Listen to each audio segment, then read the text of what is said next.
unmute us. All right. And we are going. We are streaming. It's happening. Charles was making fun of me, though, because the fish room I was most excited about was Gary's. Like, Oh, and yeah. the fish I saw. And he's like, you're just a secret rainbow fish nerd. You've been convincing yourself for years that you're not. But You know, I think what you need, what you can comfortably accept about yourself. Yes. And I think this is okay, and this is genuine, right? Yes, This is, I think, what is really going on. You are a niche fish fan, yeah, I could see that. Yeah. right? Rainbow fish fit that perfectly. Killifish fit that perfectly. Weird live bears. Yeah. If a fish has a really wide range, you're gonna be a little bored with it. But if it's specialized in this little, it does this little thing, and it only is in this one area, and it's this color because of the other, because this bird is this color and it can't see that shade of blue, right? You're gonna love that. Yeah, that's fair. I also suspect if you had a fish room set up for 5 years, you'd have a ton of rainbow fish. But shorter than that, Yeah. Hey, The- Amy. yeah. Sorry. Streaming question. The link that you shared for this live is broken. I had to reshare it. I You did? just did. Okay. Yeah. Because I sent I had to I sent update a it. broken link to Oh no! everybody. Well, it'll still be at the top of the page, They'll so it'll find just it. take a They'll second. find it. Looks like people are finding us already. Is Good. that the Cody in the chat that brought us beer? Yeah, it is. Yes, Thanks, it is. Cody. Cody, you're the best. Thanks, Cody. I had one of those already because we recorded earlier, but cheers, Cody. We really I'm do on my appreciate second. I yours. really liked it. Yeah. I'm on my first. I'm an amber beer fan. Same. It's good. Mm. I Yeah. like it a lot. It's Yeah. a good crowd pleaser. Sometimes I really like the beer we have, and sometimes Mm-hmm. I don't. That tracks. Yep. Sometimes I really like the beer we have, and sometimes I really love the beer we have. That's fair. Fun to see some new names in the chat already, although we know Awesome. Mandarin Gobi. Anna Banana, I think she's new. And a banana. That's And a a fun name. banana. Anna Th- Banana. This is herself. public too, right? Like everybody can see Yeah. it. Mhm. Cool. Oh, that's right. This Yeah, is so good. only the ones with the little symbol next to the name are members. It's Okay. a different color too. I can't see over Nick's laptop, so. Cosmic Yeah. Cuttlefish. Sorry. You can. Oh, It's so funny I'm how too many afraid to move of the it. people who like chime in have like fish names. yeah. Yeah, that's it's fun. great. But sometimes we get like frog names or other like nature geek names too. My favorite Sorry people are to geeks. to everybody I sent a broken link to. Yeah, it's my fault. Nick's just a bully. But anyone who's subscribed gets a notification when we start too, so they'll True. be able to just like tap it. That's fair. Yeah, we had to record an extra episode today, so this is our second episode that we're recording. Do you guys remember Christopher Yes. with a K? Oh yeah, Yeah. our Oh, yeah. Swedish friend, Yep. right? Yep. He always emails us questions. He responded back to me today and said it will be 1:30 a.m. when you record, but he still said he's going to try to make it. Oh, I love it. Thanks, Christopher. Christopher. That's So awesome. if he Thank pops you. in, Yep. I we got to appreciate commend that. him for that. Good to have another night owl in the group. Or did he wake up early? Lots of like new members too. Jared, you're brand new. Douglas is new, and Winsky. Looks like you've been a member for a while, but I don't think we've ever seen you. So I'm so glad you made the time. Mm-hmm. We really appreciate that support. That's really fun. We've been doing this for over 200 episodes now, and it's worth it to do it, but to keep doing it, we need this kind of support, and so it means a lot. It's something we have a ton of fun. And then next time, call us. 10 minutes isn't that long. Sometimes we can hang around. What happened? They tried to rush from the airport to make it before we closed and got there 10 minutes late. If it was one of my days, I would have hung out for you. Yeah, I was gonna say, Heck that's yeah. a good excuse to stay open. Yeah. Especially for a listener. Yeah, like if you're rushing that much, just Yep. give us a call. We need to have a code word that we give in the chat right now, and if you call us up and give us that code word, that means that you're a listener, and we'll. That will open the store for you. Yeah. No, we won't do Maybe that. not But that, maybe we'll stay open 10 minutes late. That's doable. Yeah. Call us at 3 a.m. Just Yeah, say I know it. exactly what the code word is. What? Epiplatus annulatus. Ooh, actually, yeah. Yeah. If somebody did, Yeah, That'd be cool. Yep. I'm sure that'd earn you a sticker too. Yeah. yeah, it would for sure. That'd be fun. That's good.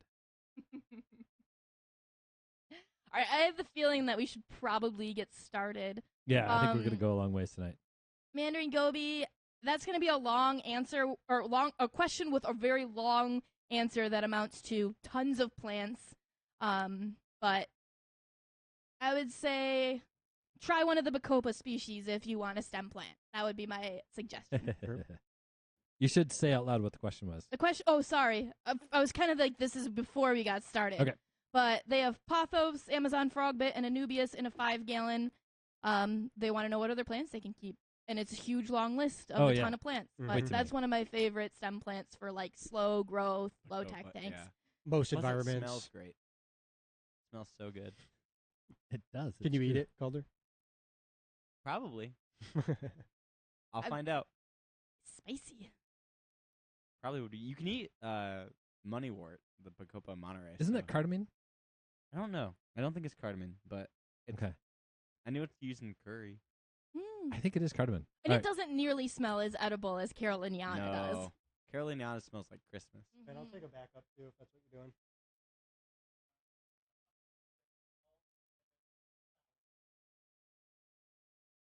It's a good sour. I'll go for an all day. Thank you. No, I don't believe so. I think Actually, we're if halfway. there's a So probably secondary, I'll- 4. I think we've had 4 of the ambers. But yeah, I bet we could knock that out tonight. Might as well. Quick delay for a beer run. Then we'll get started. Really, the beer is essential tonight. It is. It's so hot. It is so hot. It was so hot, I was forced to be inside today. Really? Yeah. Wow. The university doesn't like heat stroke or whatever, so. I swear, everyone who's here in the store today was also really dragging. Yeah. Yeah. Instead, I spent 8 hours of my day individually picking with tweezers strawberry seeds out of strawberries. There are worse ways to. I think I would have spend a preferred day. the heat stroke. Yes, I'm a podcast listener, also works as a code word, but it is not nearly as fun. Fair enough. Fine. Do appreciate the shout out from Jared too. I do have to keep things grounded around here. Yeah, the re-record for the taxonomy episode needed you. I was just somebody said a nice comment about me summaring dense info, and I was like, I sometimes need to keep things grounded. Yeah. Ben and I tend to wander.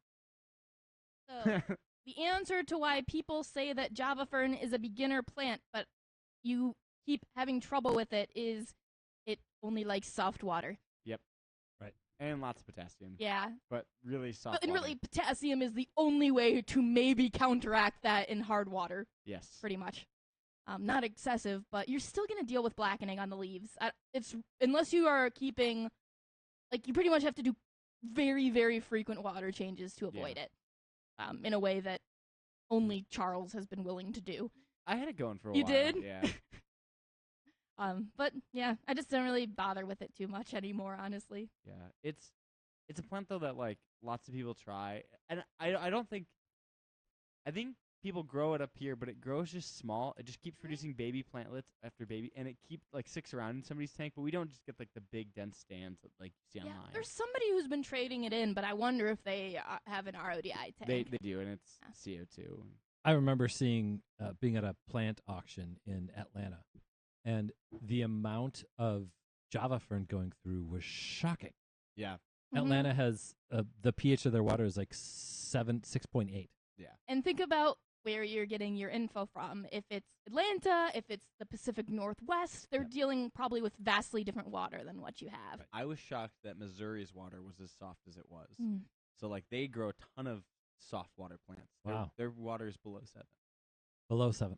I'm so Wow. jealous of that. And like that's like the Midwest still. Like I guess it's different bedrock, but like our It's water's not that far. yeah, like Yeah, but it's not. There wasn't a coral reef there 350 million, or not a coral reef. There wasn't a reef. Yeah, I guess there was a calcareous reef there 350 million years ago, and there was here. yeah. Actually, I think there was, but they get their water from the surface, not from the lake. So we get our water from the lake. So because even like which is closer in like mileage, like the Upper Peninsula of Michigan is still hard water because we're taking it from the Superior. Right. So Yep. So Yeah, you are not alone. You're not alone. Honestly, more people struggle with Java Fern than have thriving Java Fern. Yeah, It's true. Somebody's tapping and wiggling the whole table. that would be me. I'll stop. Yeah. All right. This is resting. So if you do that too much, this will fall Oh, over. no. All right.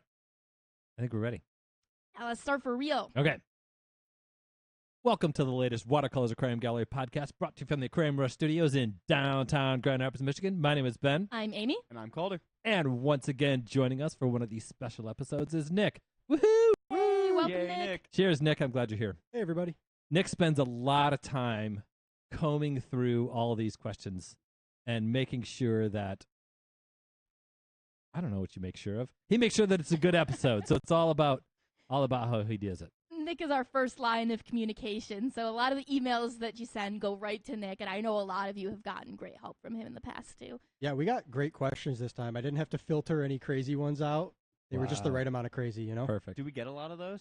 Crazy ones? Yeah. No, we don't. No. I wish we did actually more. I so- know, like, Yeah. just send us something totally unhinged. What do we decide? Exactly. We get some confused questions, but Yeah. usually they're very, very reasonable. Yeah. I also want to welcome all of our other guests today. Yeah. Woohoo. Because we have so many of our wonderful listeners joining us. We're doing this as a public live stream. Our listener questions episodes always are. And you're getting a little taste of what it's like to be a Watercolors Aquarium Gallery podcast member. Our YouTube members get to join us on this every week. We get to get their lovely feedback and questions, which enriches the whole show. So we appreciate those people, and we're very glad to have the rest of you with us just for today. Mm-hmm. Well We- said. We are going to get to as many of those questions as we possibly can in one night. I don't think we're going to get to all of them because we never do. No. However, before we do that, First, we have to do our shameless plug. I already plugged the membership. That's only $4.99 a month, and you get access to weekly live streams. But another way to support the show would be to go to watercolors.shop and see if we've got anything there that we can send to you in your aquariums. We've got merch, we've got live plants, and we've got aquarium supplies. We are also taking orders for fish. Everything that we get gets quarantined for at least 2 to 4 weeks, so ordering through us may require some patience, but we're happy to ship it out when it's ready. Just email info@watercolors.shop to get it started. one other thing I want to try, Yeah? and I think I'm going to do this. Mm.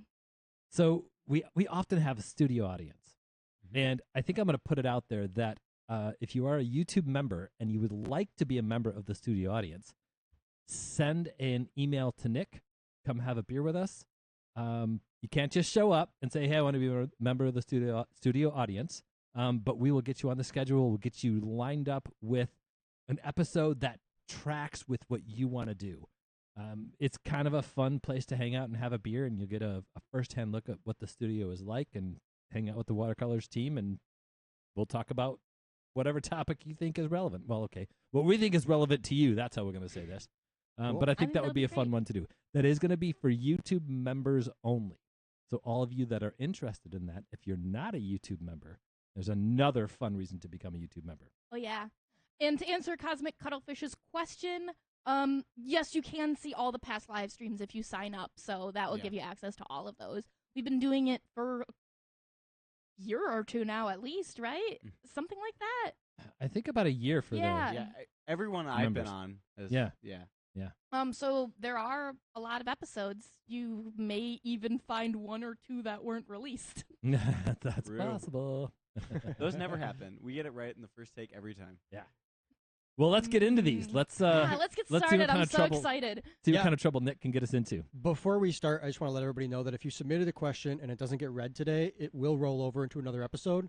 I don't know when we plan to do that, but not back to back. We'll squeeze another After one in. Live Bear month. Yeah, We'll do one so in maybe- August. I think we can commit to that, right? Yeah. for sure. Yeah, so if you don't hear yours tonight, just hang tight and we will get to it.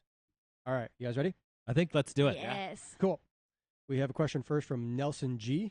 And he asks, I've seen a lot of social media ads lately from a certain online retailer where you're urged to adopt a fish that are perfectly imperfect, Oh, I keep seeing that too. which means they may have one or another deformity, but supposedly are still able to live perfectly healthy lives. The cynic in me thinks this is just a ploy to help them move inventory.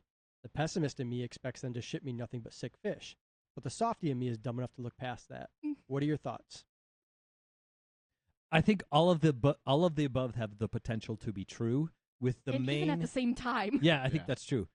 Yes, the idea is to move inventory. They should be offering those at a substantially discounted price, I would think. I don't know. I haven't seen those yet. Yeah, I haven't gotten these either. No? But they're still going to be $50 to ship. Yeah. That's true. And yeah. I don't know. Your local store has disfigured fish if you want to buy them. Yeah. Yeah. We do that here sometimes, right? Yeah. We'll And a fish with one eye. Yeah, let's put a discount on it, but Yeah. it's still healthy. yeah. Or, sometimes we get trade-in fish that, and I've seen this particularly with some of the tangs that have severe hole in the head, lateral line erosion. Yeah. Mhm. That is, once the erosion has stopped, that fish can go on to lead a perfectly healthy life and be just fine. Or a mohawk tang that kind of gets the infection in their dorsal fin. Yeah. Yeah, for sure. Dissolves. They're I- still cute. Some of my favorite tangs that we ever get come through are like that because Yeah. they end up being great fish. They're just Mhm. a little wonky. wonky. It's okay. What you're doing is you are saving a fish, right? Because as a retailer, we cannot sell that fish at a normal price. We have to put some kind of a label on that fish. And let's face it, that happens. Fish lose an eye. Mm-hmm. We have fish traded in. We have fish that come from wholesalers that aren't necessarily always perfect. We've gotten some bad batches of fish before, right? We've had that, yeah. And I don't want to destroy those fish. That there's nothing wrong physically with that fish. It'll be just fine. So you're saving a fish if you do it. So I applaud But it. when it comes to fish that are truly struggling, yeah. fish who have swim bladders that don't function, fish Crooked that have spines. crooked spines that are potentially deformities that Balloon fish. Yeah. Well, that's kind of part Oh, of wait. what like triggers me about this is that the same desire, you want something cute and you want there's like that like you Yeah. want to feel bad for it kind of thing. I don't know. As long as there's no intentionality Yeah. behind it, right? Balloon fish are intentionally distorted and deformed. Yeah. But they're like a deformed fish isn't a desirable outcome, and I think that's something that can get a little bit gray sometimes for some people. Something to consider too is you're not really like adopting a fish here. You're still you're just buying it. You're purchasing buying a fish. Yeah. Like I don't know. The word adopt for something you're Yes. purchasing. It throws me a little bit.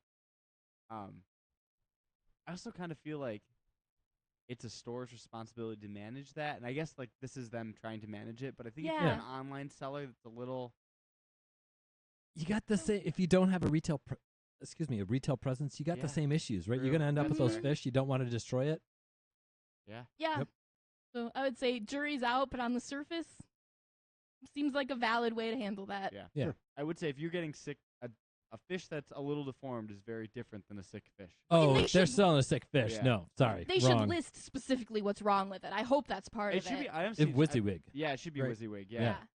So if it's just send me one of your extras, I don't know if I agree Yeah. with that. But Also- but I don't know. I have no idea. The fish that I've seen come in with deformities are things like roseline, captive bred roseline sharks, or Mhm. like a lot of the barbs will get one or two wonky ones in a batch. And if you're Mhm. just getting shipped one of those fish, I don't know how I feel about that.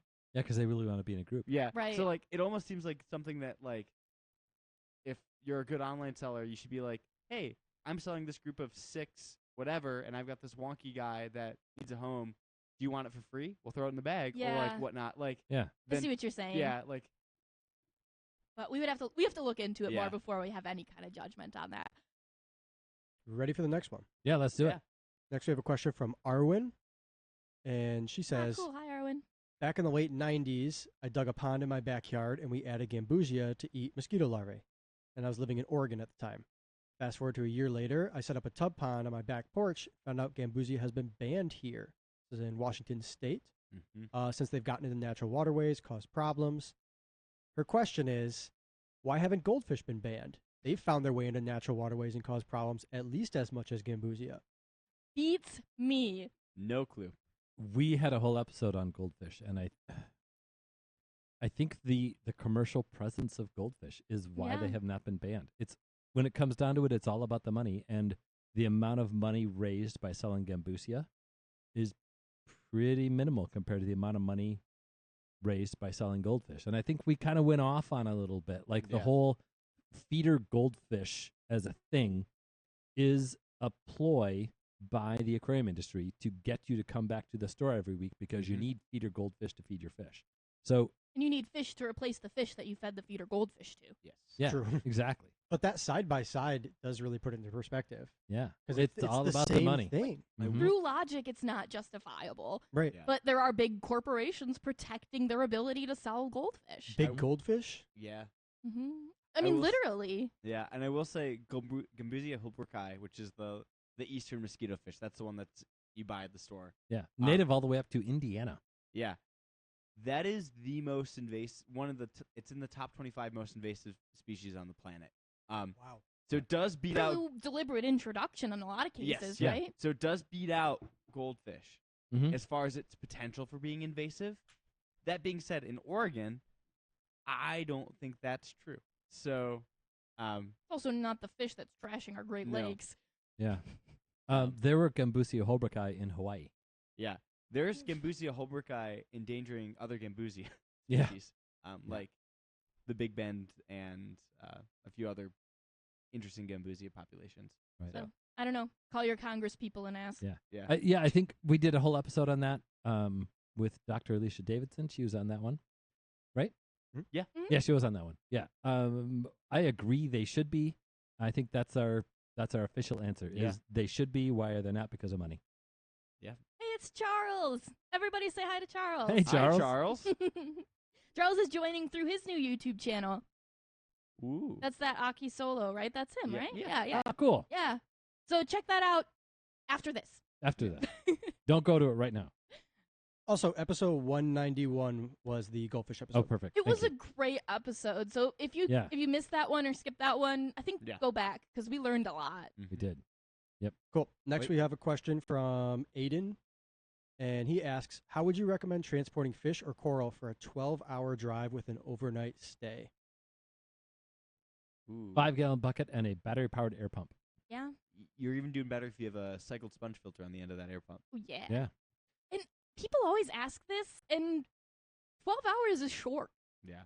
for fish to be transported. In the bags, they're in there longer than that a lot Yeah. of the time. If you have the luxury of a stop, if do a water change midway through your trip, like Yeah. Here's some of the considerations. Don't feed your fish for at least 3 days before you do this Yep. trip. That's smart. Right. Mhm. Your fish will be just fine. Mhm. If you go on a semi-regular basis without feeding your fish for 3 days, your fish will be just fine. That's going to reduce the amount of waste that goes into the bag. Let's see. If we're talking about corals, that means we're talking about saltwater fish. There is the potential for the buildup of ammonia in that bag. So if you are going to do a transfer halfway through with the overnight stop, Yeah. what you will want to do is make sure that the bag of water that you bring is very, very similar Mhm. to the bag of water that they're being transported in. It should be the same water. Yeah, just pull it out of So your you tank. can pop it out. Don't do a drip acclimation. As soon as you open that bag, if there's the potential for ammonia buildup, the pH will have lowered because of the ammonia buildup. And as soon as you open that bag, the CO2 is going to escape, the oxygen is going to go in, and there's the potential for the ammonia to become toxic. So be careful of that. But Yeah. I like battery powered air pumps. Yeah. Yeah. Same. If you've got freshwater fish, I just did 12 hours with a bunch of freshwater fish. Yeah. I bagged them up at 7 a.m. and they didn't end up in their tanks until about 8, and they were fine. In 1993, I did 2.5 days with a juvenile blue-headed wrasse. It was fine. It's kind of remarkable. It feels like it shouldn't work, but it does. It does. Temperature is going to be the biggest concern. Don't put it in the back of your U-Haul. But if Yeah. it's in your air-conditioned car, even if it's in the back, it's probably Yeah, or okay. get bags with styros. If you can do the bag Yeah. thing, get bags with styros. Those Yeah. styros are that's how shipped our fish all over the world in styros. I have a good segue to another question, so I'm going to skip ahead. 'Kay. So next is a question from Evan. And he says, last September, my house was in Hurricane Helene's line of fire. No fun. Nothing major, just a long 5-day power outage, Yeah. which caused issues for my Mm. 8+ tanks. 5 days. I had no battery-powered air pumps because I'd never dealt with anything like this before. I went to my local fish store and they loaned me 2. 2 pumps Nice. for 8 tanks did not cut it. It's like he ended up losing 15 fish, one of which was a 5-year-old black ghost knife fish called Soot. Oh, It's an excellent name, by the way. That's a great name for one. His question is, are there any proactive ways other than buying a bunch of battery-powered air pumps to help increase survival rate, being that hurricane season is coming quick? Yeah. A generator. Yeah, a generator, right. A generator is actually, unfortunately, it's one of the best answers. Especially for 5 days. I mean, there's a lot you can stall for a couple of days. I had a power outage for 3 days, and it was February, which is actually a little, I think that might be better, but I'm not sure. And I literally went through every 4 hours with a big, huge spoon and stirred my tanks. Yeah. At least in the winter, you can heat water. Yeah. Yeah. Yes. But if you're in the hurricane belt, that means everything is electric. You can't heat water. It's in the summer. That means it probably got too hot. Maybe this might be valuable, a chest freezer with a bunch of frozen water bottles or frozen bags of water.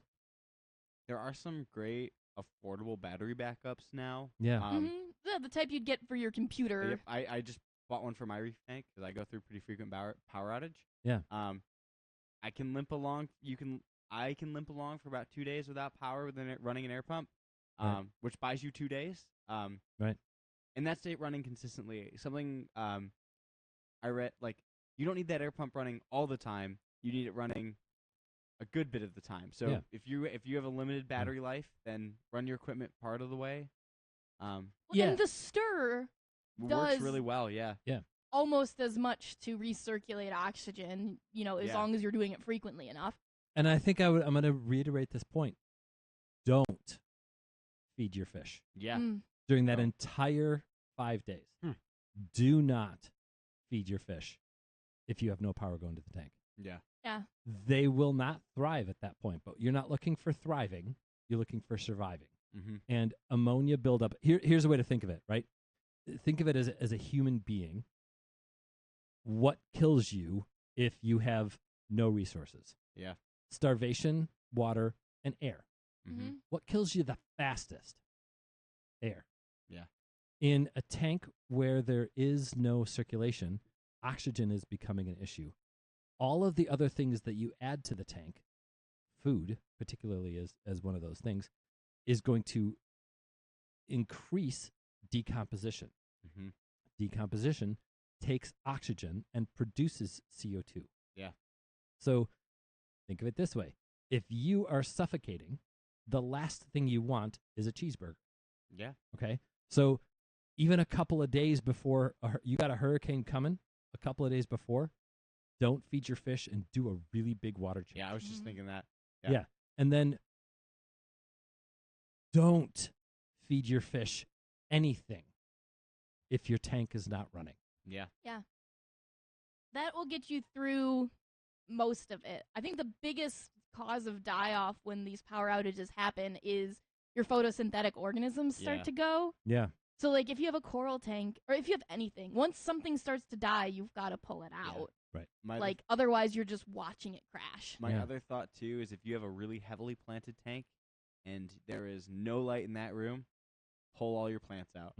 That is going to buy you a ton of time. That's true. Plants, when they're not photosynthesizing, they are respirating. I mean, they're doing it both at the same time. But they'll produce CO2 and they'll strip out oxygen. So your plants are going to, if you have a lot of plant biomass, they can kill a tank pretty quickly. Yeah. So, and most plants you'd be fine to just pull out and let float in a tub for put in a a plastic bag. week. It'll be fine. It's going to be a sacrifice because, like, if you have a really nice escape planted tank, it's going to suck. Okay, so I want to have this discussion a little bit because I'm thinking through that process, Yeah. right? And if you are pulling plants, you're stirring up the bottom. Yeah. You're increasing decomposition. Trim them all down to the roots. Trim them down to the Yeah. roots. Yeah. Yeah. Yeah. Do something. I just, they're going to respirate, and that's Yeah. going to be a problem. 5 days, like, that could buy you 2 or 3 days. Yeah, and Sure. I wouldn't worry about day 1 or day 2 with No. this. Is like if your plants Long term. Yeah, if your plants are out of light in hot water for more than 3 days, then just serious deterioration is going to start to happen. Wow. I'm gonna drive the food point home again, Yeah. right? What if you're going to be 10 days? Don't feed your fish for 10 days. What if you're going to be 15 days? Don't feed your fish for 15 days, right? Yeah. Don't feed your fish if your aquarium is. Don't even. Well, I just throw a little bit. No, nothing. Don't do it. And your fish will be fine. I firmly believe. Okay, maybe I've even seen this. If you have fish in a tank and they don't get fed for 3 months, most of them will survive. Not thrive, but most of them will survive. We have a service account that we take all the fish out every summer because it's school. Oh yeah. And last fall when I went to go put the fish back in, there was a little African cichlid that made it all summer. We took those out. Yeah, That's we right. did. We didn't do a good enough job. No, of it was that. a fry. It was a fry. He Okay, could have okay. been anywhere. Yeah. That fish had not been fed for 3 months. Yeah. Yeah. 4 months True. almost. Yeah. Yeah. I think a big factor with that statement is Yeah. like the size of the fish and the body weight of the fish. Because I sometimes give people the same, if you're going for a week on vacation or whatever, don't feed your fish. Yeah. Don't hire a fish sitter. But if you have chili rasboras, can they go as long as, you know what I mean? I do think it's. But they can also eat smaller stuff. Maybe so. Yeah. You're right. So they might. Listen, none of this is good. Yeah. You know, like Yeah. none of this Hopefully is you a desirable never find yourself circumstance. in this situation.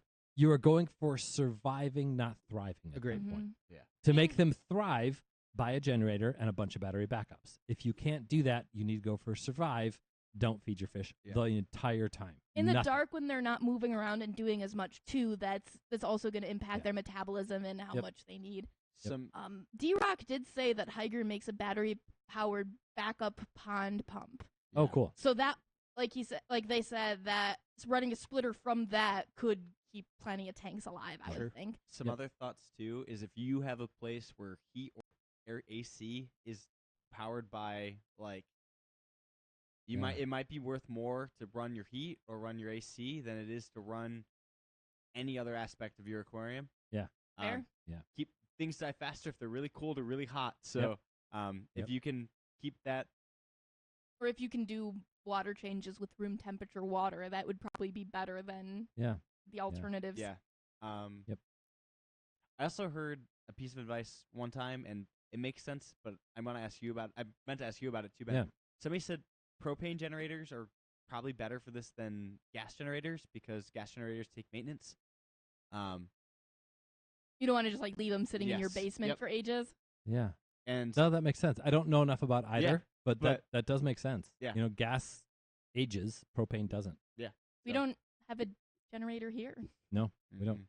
We're also downtown. We're Yeah, downtown. we are low likelihood to be out more than a We've night. lost power though here. Yeah. And it's a mess. And but even it's- then, nice. yeah, it is scary. Mhm. But- Oh, we didn't lose anything. No, we No. never lose anything. No. Right. I gotta say, if I had $1 for every time Ben used that cheeseburger line, I could buy my own generator. It's a good line, though, man. It is a good line. It drives the point home. Mhm. All right, you guys ready? Yeah. Yes. Next, we have 4 questions from Malin. And Malin starts by asking, how do I make water changes and maintenance fun and mindful? Good Char- music. Listen to the Watercolors Aquarium Gallery podcast.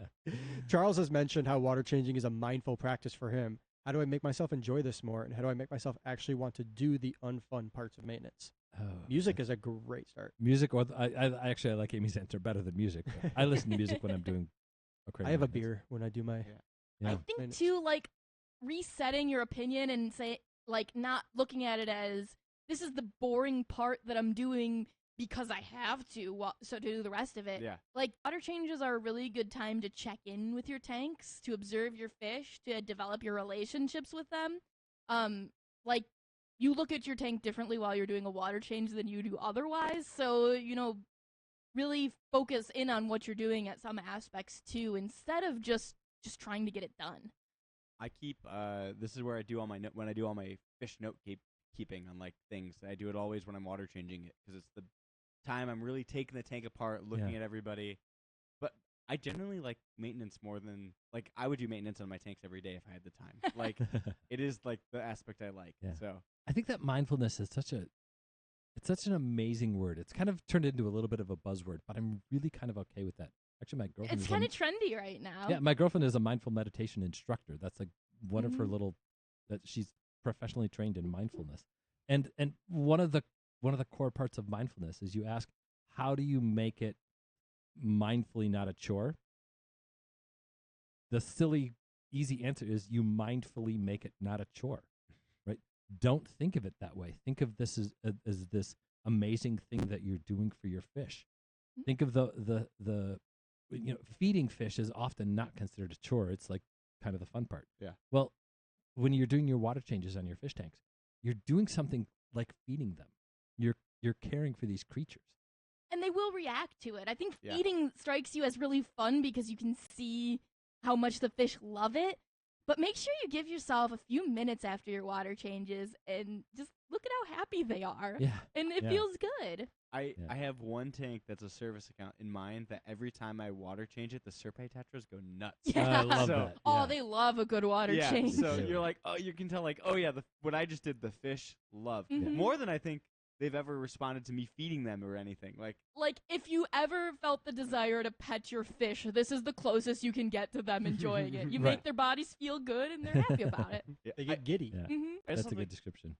there's always something new I find whenever I do any of my Mhm. tanks. Like whether it's like a plant I forgot about that's actually doing well, or like fry or whatever. Like, it's a high likelihood you discover it the day you're doing your water change. Oh, yeah. So, A We new do leaf- have- a new leaf on that plant that hasn't done anything in a month. Or the next 2 or 3 days after the water change, Yeah. that fresh new growth, that Mm. just reinforces, like, oh, I did something and it helped. yeah.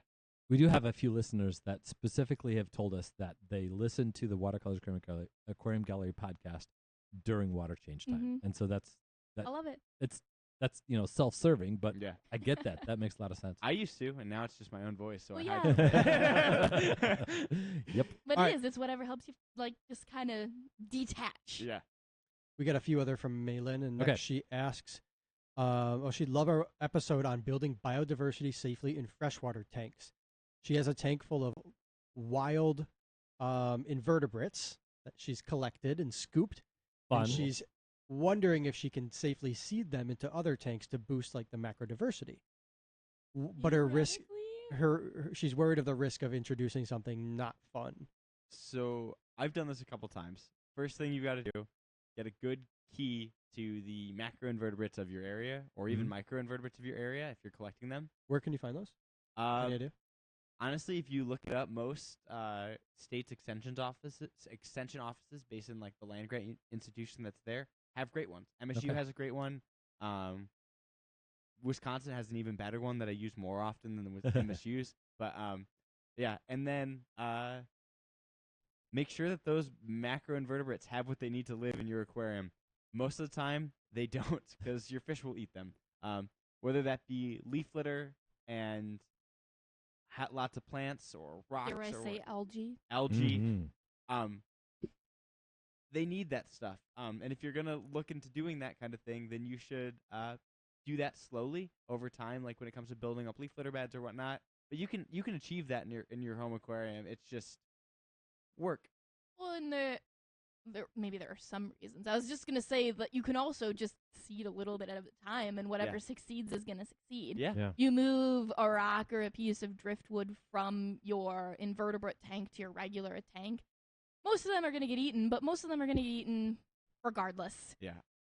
It's something that can be addressed with, or probably I would say should be addressed with a few less general statements and a few more specific statements. Mm-hmm. Right? So what are the risks involved? Well, the risks involved would be introducing a predator, Yeah. introducing a disease, Mhm. or introducing something that'll die off and contaminate the tank. Yeah. Right? So let's start with predator. Dragonfly larvae are the first. Right. Yeah. Well, I have a garden pond in my backyard, and when I was keeping earth eaters, I would regularly take my net and just scoop a bunch of detritus off of the bottom of the tank and or at the bottom of the pond and throw it in the tank. And my earth eaters would come over and just devour everything that I just threw in the tank. A dragonfly larva is a classic fry predator and a classic small fish predator, but they would not have had a chance of surviving the onslaught Right. from the gyroparis. And Right? they're too big to really hide all that well. Yeah, exactly. If I would have done that same scoop out of that tank and put that into my clownchili tank, Disaster. that could have Potentially, really been yeah. problematic if there were dragonfly larvae in the tank. So the answer would be to that one, identify what dragonfly larvae look like and Mhm. damselfly larvae look like. You should not be You- putting something in your tank. You have no idea what it is. Right. Period. Usually, if it looks like it can grab something, it can grab something, and all those look pretty spooky. Mhm. I love the idea of some dragonfly larvae getting their ass kicked. Oh yeah, for sure. Okay, so the next one would be the risk of disease introduction. Yeah. If you are taking a scoop out of a vernal pond that doesn't have any fish in it, you cannot introduce a fish disease or a fish parasite into your aquarium. Yep. Fish parasites have to have hosts. If they don't have hosts, they can't survive.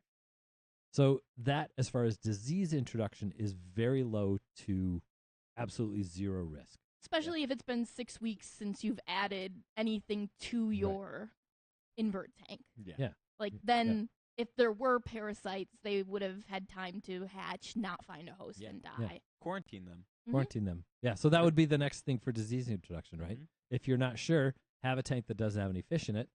Introduce the scoop from your local lake, river, stream, puddle, Yeah. whatever, into a tank with no fish. Then you cannot let it be that way for 4 to 6 weeks. That's the life cycle of most of the parasites. You cannot then introduce it.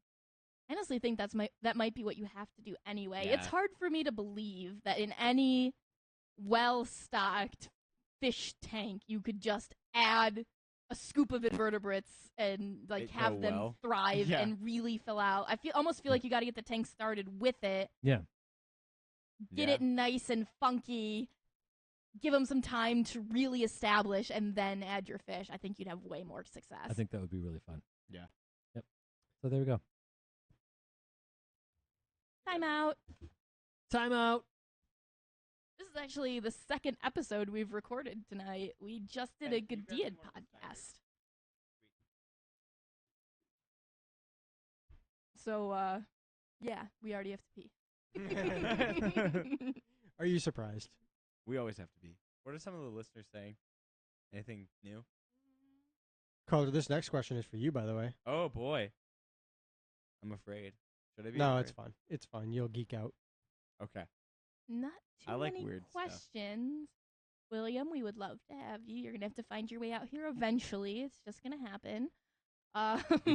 We can talk chemistry. That'd be fun. That would be really fun. Mandarin Gobi, to follow up on your plant question again about floating plants and pothos. Yes, they will steal nutrients. They will probably steal them all. You're probably going to need to fertilize if you want to grow anything with those plants. They in a also 5-gallon. shade out plants too. Yeah. So Personally, I think floaters are a little overrated. Actually, I think they're a lot overrated. I did just get a new floater. Yeah, what'd you get? Salvinia brasiliensis, which is no Mm. longer a valid see. species, but it's now Salvinia minima. But this one was collected from Brazil, and they had it at the Missouri Botanical Garden. So Does it look different? no. I gotta say, Calder, I'm not sure I care about that. Yeah. I do. You didn't convince us. It goes with the. It's found in the same spot as my Bolivian killifish and cories. So I just want to get some Higura artistata again. Hey, I don't know if It's easy to find. actually, yeah, it does look like Charles is still here, but after you guys coming back from Missouri, yeah, yeah. it makes sense that Charles texted us today and asked for a couple 10-gallon tanks and a dual rack stand. He must have brought some stuff home and needs a Yeah. little space. I've been told to keep them secret though, so I'm going to. well, the specifics can be a secret. But yeah, he did come home with things. Sweet. Some very very cool things No spoilers. that I'm a little jealous about. So And you got some really cool things. I got so some how much cool room things. do you have to be jealous? no room. I was spoiled. I should. Oh, rinse my Arwen cup. found her way. Arwen, did you hear us? Oh, you did hear us answer. Okay, good. Arwen I'm has happy to great have you. questions Oh, every yeah. time. They're really thought out questions. You're welcome. I don't know what she has her doctorate in, but I know she's a very, very smart person. Smarter than me. I would take some if you sent it, but I know it's available. What do they have? She wants to send me Higura. That's a great. It's so cool. It's so cool. It's a grass. What I the haven't- heck? I haven't had it in a few years, but I put it in my outdoor pond, which I probably will never do again. But I did the thing last time I had it where I got so excited I had it, I kept accidentally selling it to people and then never managed to propagate it. it's the worst. You sold it to me, so Yeah, that doesn't surprise me. Yeah. I get so excited to share, and then I'm like, oh well, I'll just keep a little, and then it's not Didn't enough. keep enough.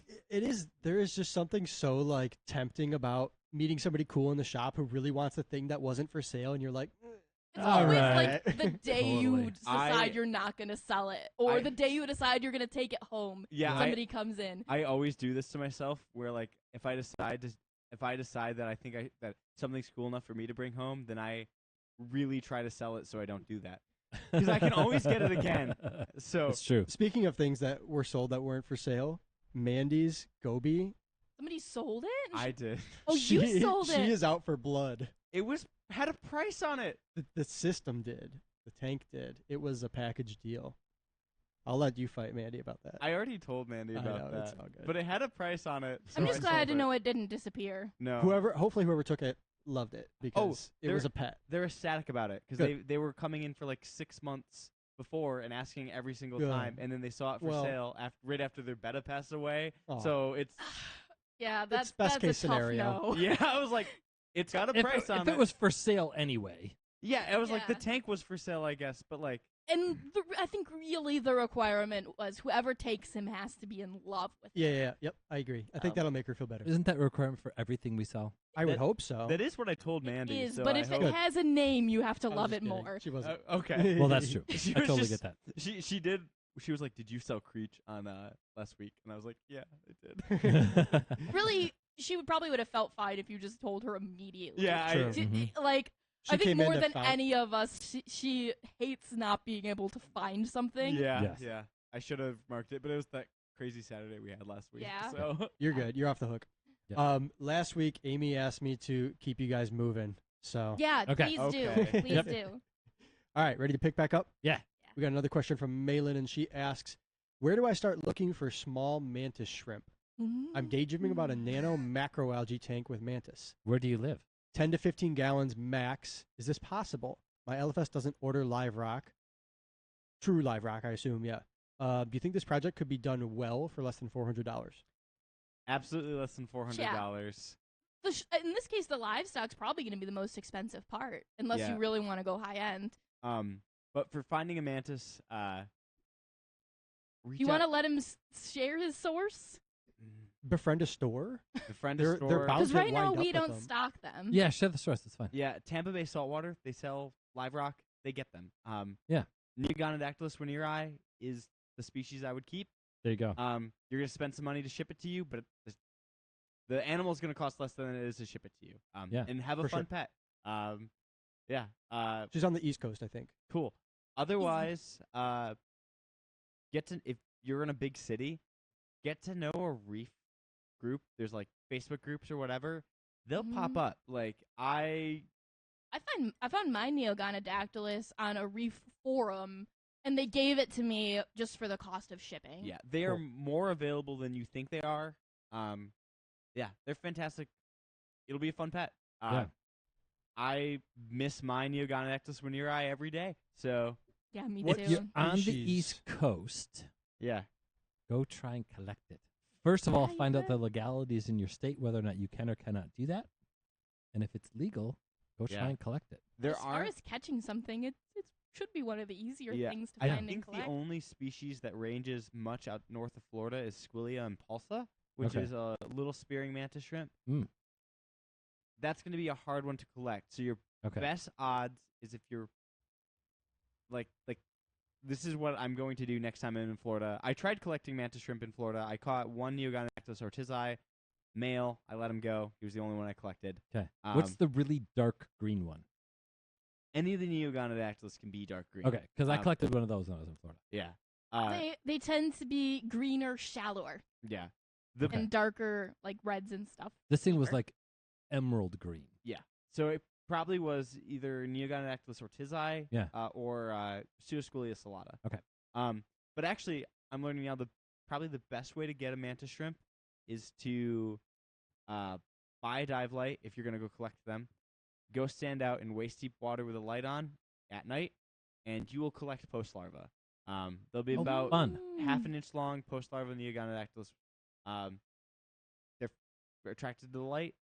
Yeah. Nothing looks like a tiny mantis shrimp, so it's pretty easy to Which means identify. Just that, look for the eyeballs. you Yeah. could do it this time of year as far north as New York. Oh, I didn't even think In the about Gulf Stream currents, that Yeah. the eddies off the Gulf Stream end up. There are specific places where tropical fish and tropical organisms from the Caribbean, in their planktonic stage, will drift into inland areas. Like there's a spot in downtown New York City that you can go collect rock beauties and queen angels that. Yeah. in September. That is just one of the coolest concepts in the world to me. Yeah. Like nature is so cool that happens. Yeah. It'd be That's worth so a shot, fun. I think, though, for these mantis Do you shrimp. think Yeah. you could get some leads through iNaturalist for that? You could, Mm. yeah, definitely use that. But no, because I don't think they'd survive much past post larva. So somebody would have to be out there with the light to sample for them. Right. If they're doing that, they're probably writing a scientific paper, so they're probably not going to come on Mantis. So, yeah. But Cool. Squillia impulsa is not one I've ever kept. That's probably the most common one on the East Coast. I don't Okay. think many people have kept it. It lives in mud. It builds a U-shaped burrow in the mud. Fun. But that Tampa Bay Aquatics, that's what you Saltwater, said. Saltwater. They have stomatopods consistently. Yep. So that's the shortcut, the easy way. Yeah, they sell them as a bunch of different colored morphs or whatever on their site. I don't know why they do that, other than maybe to appeal to reefers. Well, I think But, they're WYSIWYG, aren't they? So they're just kind of describing them. No, they're not. No, they're not. Okay. Because Uh, they can be so variable. But whatever you color you buy, it's not going to stay that color. So yeah, I mean, you my might be able- Weneray was deep brick red when I got it, Cool. and it turned, kind of turquoisey green with pink Mm. smashers. mine was Completely So different. cool. mine went brown to lime green. So Yeah, Ridiculous. and you probably just have more light than I had. Yep. I think. Aliens. Yes.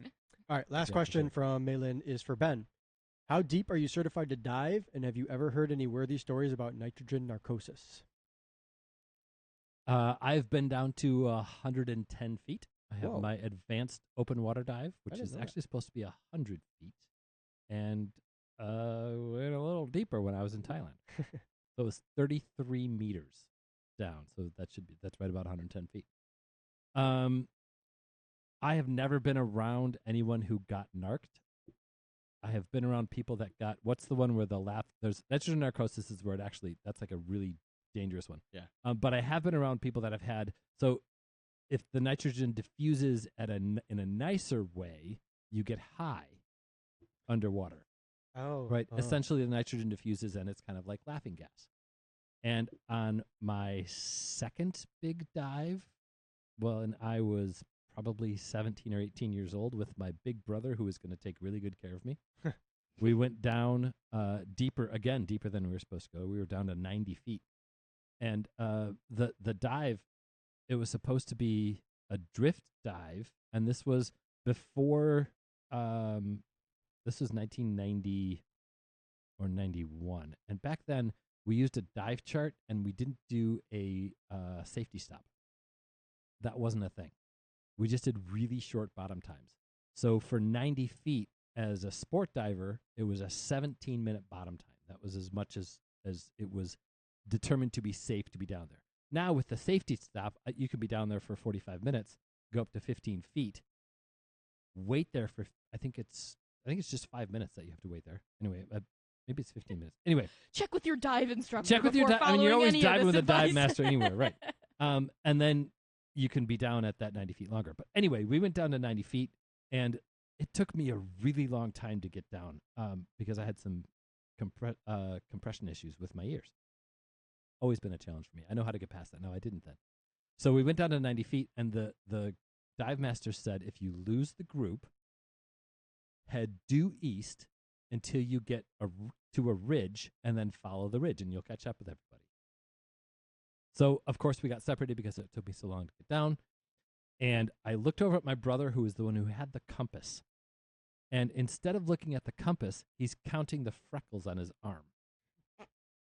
Because he Whoa, is... dude. Exactly. Look at these dots. Yeah. Oh, no. And he's like the live stream, you can kind of see he's like doing this with his arm, right? And fortunately, with that, when that one happens, when the nitrogen diffuses, it gets you high. As soon as you go up, the nitrogen is almost instantaneously reabsorbed, and that feeling goes away, right? So I had the wherewithal to say, boom, give him the little thumbs up symbol, and we went up to 30 or 40 feet, and we held there for a minute. And it was so amazing because we get to that 35 feet and you can just see him like blinking a lot and like all of a sudden like coming to and like kind of figuring out what just happened.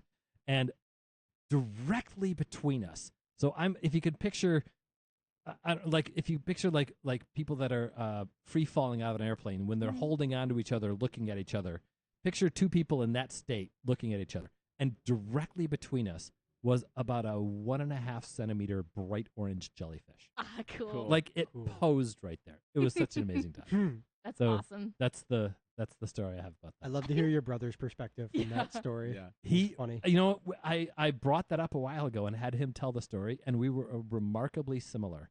Yeah. Even though it was almost, I don't know, a long time ago at this point. I think the old Bill Bacchus interview had some cool dive stories in it. Bill from A&M, he's seen it all. So I think he had some stories of him, like they did some deep dives to get some stuff. So definitely go back and listen to that. That was a fun interview in general. There's a talk Pyle does on his deep dives when he used to do them in the 90s, when he used to go down to like 350 feet to collect Nitrous Narcosis. Yep. That fish got its name for a reason because he was in the hospital after he got it. So for like 6 months, and then just the day after he goes back to dive.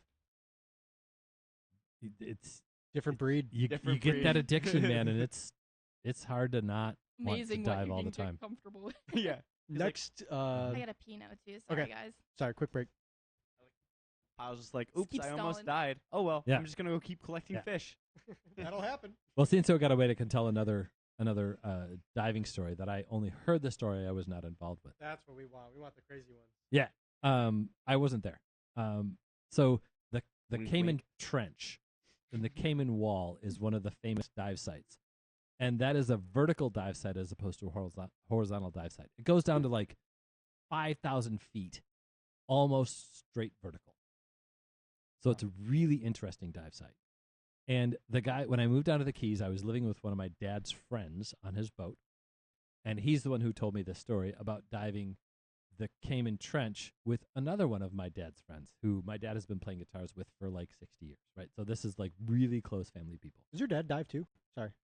He's done a few dives. He got certified and has done a few dives. Cool. Yeah. But these two guys were like, they both lived in the Keys for a while. The guy whose boat I lived on was a certified dive master and a diving instructor. So I mean, he was not hardcore. Well, he was kind of hardcore, but he was a scuba diver. That was one of the things he identified himself as. So they're diving the Cayman Trench at about 60 feet, and he looked over at his buddy and realized his buddy was swimming straight down, and they were already they were at 100 feet, which was their limit. His buddy was diving straight down. And they were already as deep as they were supposed to go. Oh, no. He was not diving next to the wall. He was just headed down because he wanted to see what was at the bottom. The Cayman Trench is what? Like 5,000 feet. Yeah. Yeah, 5,000 feet. Do you think he was loopy? He was narked, Yeah. right? The nitrogen had diffused. I can't remember there's a term for that, right? There's the nitrogen narcosis where it actually goes into bubbles and those compression sickness. And those bubbles actually cause severe damage. That's not the bends, right? Or is it the bends? That's the bends. The person in the chat said they hear both of those experiences lumped under an Okay. Yeah. Okay. So it could be Yeah. Ask the person. Depends on the person. Yeah. But That's anyway, spooky. it's very much like you go with the one that's not so bad. You go up, and it diffuses, and you're fine. And fortunately, the guy who had his wits about him quickly swam down, and just at the last minute was able to grab his fin and just give him a big tug, and like brought him up just a little bit, and he did the whole blinky blink came to thing. Like whoa, So That's yeah. spooky. Yeah. It's not just like a dizzy experience. It can actually like lead you to do delusional. Yeah, Yeah. that's spooky. Think about laughing gas, right? You're totally. Yeah, and it's unpredictable. Yeah, Yeah. sure. Whereas the bends are predictable. The bends are because you did something wrong. And You quickly. came up too fast. Yeah. Actually, that's the main cause of the bends is because you came up too fast or you stayed down too deep and didn't do the safety stop, right? That's where the bends happened. Originally, this was all done with the Navy dive charts. and literally the way they made the Navy dive charts. And so a dive chart would be, it's this graph of how much time you can spend at what depth. So at 33 feet or 1 atmosphere of pressure, you can spend as much time as you want without any kind of a problem. Nothing's going to be building up in your bloodstream to cause any kind of issues. As soon as you get past that 33 feet, the scale of time and depth starts. Sure. And the deeper you go, the more stuff is going to build up, and the slower you have to come back up, which is why safety stops happen. And the original Navy charts, they literally had a decompression chamber on a boat and took a guy. That's not sexist because it was all men at that point, right? And they put gear on and they dropped him down to 60 feet and they held him there for 40 minutes and brought him back to the surface and checked it to see if he was okay. Okay, let's take the next guy and we're going to bring him down to 70 feet and see if he's okay. Oh, that one's not okay. All right, put him in the decompression chamber. Mark that on the list, Bob. You can't go down to 70 feet for 45 minutes, but you can for 40 minutes. Come on, I'm making Bob. those numbers up. Really, by the though, way. that's But how that's how the done. original Navy dive charts were made. How else would you do it? I don't know. Yeah. But it didn't feel like human sacrifice was the way. Yep. The PADI sport diving charts were then made with a little bit more computer modeling, and they're ultra conservative. Now we've got these dive computers, and the safety stop has made a huge difference because it is about getting things to reabsorb into your bloodstream. Sure. So I went down to 110 feet. I stayed down there for 45 minutes, which was almost 3 times as long as the PADI dive charts would say is safe. Mm-hmm. But then I went up to 15 feet, and I hung out there for whatever that allotted time was, went up to the surface, and I was fine. Cool. And you turned out great. Mostly. Yeah, Ben's got no problems. Yeah, I've got no problems. All right. I've got no problems. I've got no problems. We're at about an hour right now. It's 8:30, just so you guys know. Oh, that's not That's bad. including breaks and stuff like Okay. that. So we've Cool. got plenty to go. Yeah, I'm not Cool. keeping an eye on the time, so let me know. And we have plenty of questions, so this is going to be a 2-parter for sure. I Sweet. figure we'll go to an hour and a half, an hour 45. Okay. Yeah. And Say when, kinda give me a- wind down. me Yeah, a I'll keep you signal. updated. Cool. If everybody's ready, we can jump Yeah. back into it. Next, we have a question kind of in the same vein from Nick W. And he says, I live in Florida and I love shore diving. Yeah. What types of saltwater corals, fish, and algae are the groups aware that are collectible in Florida? Do they know any rough locations? I'm mainly asking to see if Calder wants a hit guy to be to be sent on collection missions. Okay, so the first way that we are going to answer that question, as far as legalities and what you can and cannot do, check with Florida Fish and Wildlife and find out. Yes. Those laws change and can change every 6 months to a year. And so our information may or may not be accurate. So make sure that you check. Yeah. Here's Well- what I do know about coral collecting. If it's a hard coral, don't touch it. Mm-hmm. If it's a soft coral or a gorgonian, it's going to be legal to collect based on the size of rock it's attached to. When I was paying attention to it, and this may have changed, I don't know, it was, I believe it was a 1-inch diameter rock. And so what that means is a 1-inch ID PVC pipe, if it can fit inside, you're okay. If it can't fit inside, you're going to jail, right? And that's the difference, because then you're collecting live rock. You cannot collect live rock. There are other protected species. Pay attention to what those species are. I believe all or most of the algae are legal to collect.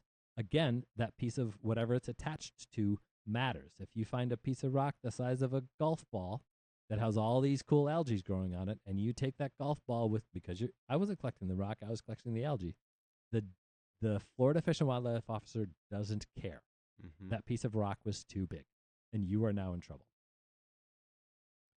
I believe most of the inverts are okay. I think you need a Florida fishing license to do any of this. Yep. There's different levels of Florida fishing licenses. There's inshore, there's offshore, and there's inland. Or is there inland and shore? Pay attention to that stuff. Yeah, too. I don't know. As far as what you can find lots of really cool stuff. Look for rocky areas. That's where your diversity, as far as the things you're used to seeing in an aquarium, if there's a rocky area or a rocky shore, there's going to be a higher likelihood of diversity at that rocky shore or that rocky area. We just had Yeah. a listener post in our Facebook group that he legally collected a French French angelfish, a angel. juvenile French Yeah, I angelfish. think Yeah. that was out That's of really Florida. cool. Yeah, I'd love to do that someday. Yeah, so he's gonna have like a baby that he can just like grow Awesome. up for its whole life that he collected itself Super or cool. himself. Yep, That's super that's cool. just fun. We know a handful of folks that work in like natural resources at the state level. Yeah. They would love if you ask them what you can Yes. and cannot do. Yes. Yeah. Don't even be afraid to say, "Is this allowed?" They will just tell you no, Yeah. but they won't judge you. Yeah. Yeah, They'll appreciate the fact that you're finding out, right? Yeah. They want to have the conversation. Go in there with hey, I want to do something that seems really cool, but I want to make sure that I'm doing things that are okay for the environment and not breaking any laws. Yeah. Every day they And- deal with people who do it first and then I didn't know. claim ignorance, you know? Yeah. So Yeah. and yeah, they're they'd be even happy more to help. interested in the natural resources of the area than you are. So Yeah. just like the opportunity to talk to somebody about it who actually wants to know. Yep. You're, For sure. yeah, you're I've talked reaching to them quite there. a few people at Florida Fish and Wildlife, and they've all been great. So, Yeah. Calder, here's your chance, though. If there are things from Florida that you've got your eye on, this guy's offering his All services. somatopods. all somatopods. Uh-huh. Bring them all to me. Yep. Yeah. Cool. That's pretty much that's the Yeah. main thing. Yeah. Yeah. Thanks, Nick. Yep. All right, ready for the next one? Yeah. This one I'm going to keep anonymous. Oh. Ooh. This What was did they do? It was Nick. No, this was a guy who. who came into the shop and he told me a story, and I asked him to send it in as a question. Oh, cool. Okay. But it's a two-part. The second part is unrelated, and that's why I'm going to keep his name off. I'm not sure if he wanted it. Sure. So the first story is not so much private, but he said he had an established 75-gallon reef tank that was fully stocked with coral and fish. Cool. This was his first tank where he religiously quarantined, and it paid off. He was not losing anything, and everything was doing super well. Then he said his discipline lapsed. He bought a neon cleaner goby because his wife really wanted it, and they decided that a tiny fish couldn't pose much risk, Oh no. and it did. So he said a week Size of your later. fish does not impact whether it can carry Yes. disease. Yep. A week later, he was running to his LFS to purchase salt water to do an emergency water change because all of his fish were experiencing a pretty severe ick outbreak. He did a big water change. Something still wasn't right. He was noticing corals were dying now. He was scrambling to figure it out, and he had a thought of, what if copper got into my tank? And he tested his tank, and there was, I guess, enough copper that he connected those dots. And he went to another LFS How much to buy copper water. Does it say? He didn't say, and he was told me the story in person. I don't think he said, but his theory is that the water he purchased from an LFS was contaminated. Oh, sure. Not contaminated. I It think was that's treated. highly unlikely. I don't know. If you dumped a whole bag of copper-treated water into your tank, I could see. No, that would happen. I agree. Yeah. But if he went to an LFS to buy salt water, Oh, I see. Yeah. That was what he was thinking. His suspicion was, yes, the water that he bought for his emergency water change was contaminated. did he use any medications in the tank? Oh, that's okay.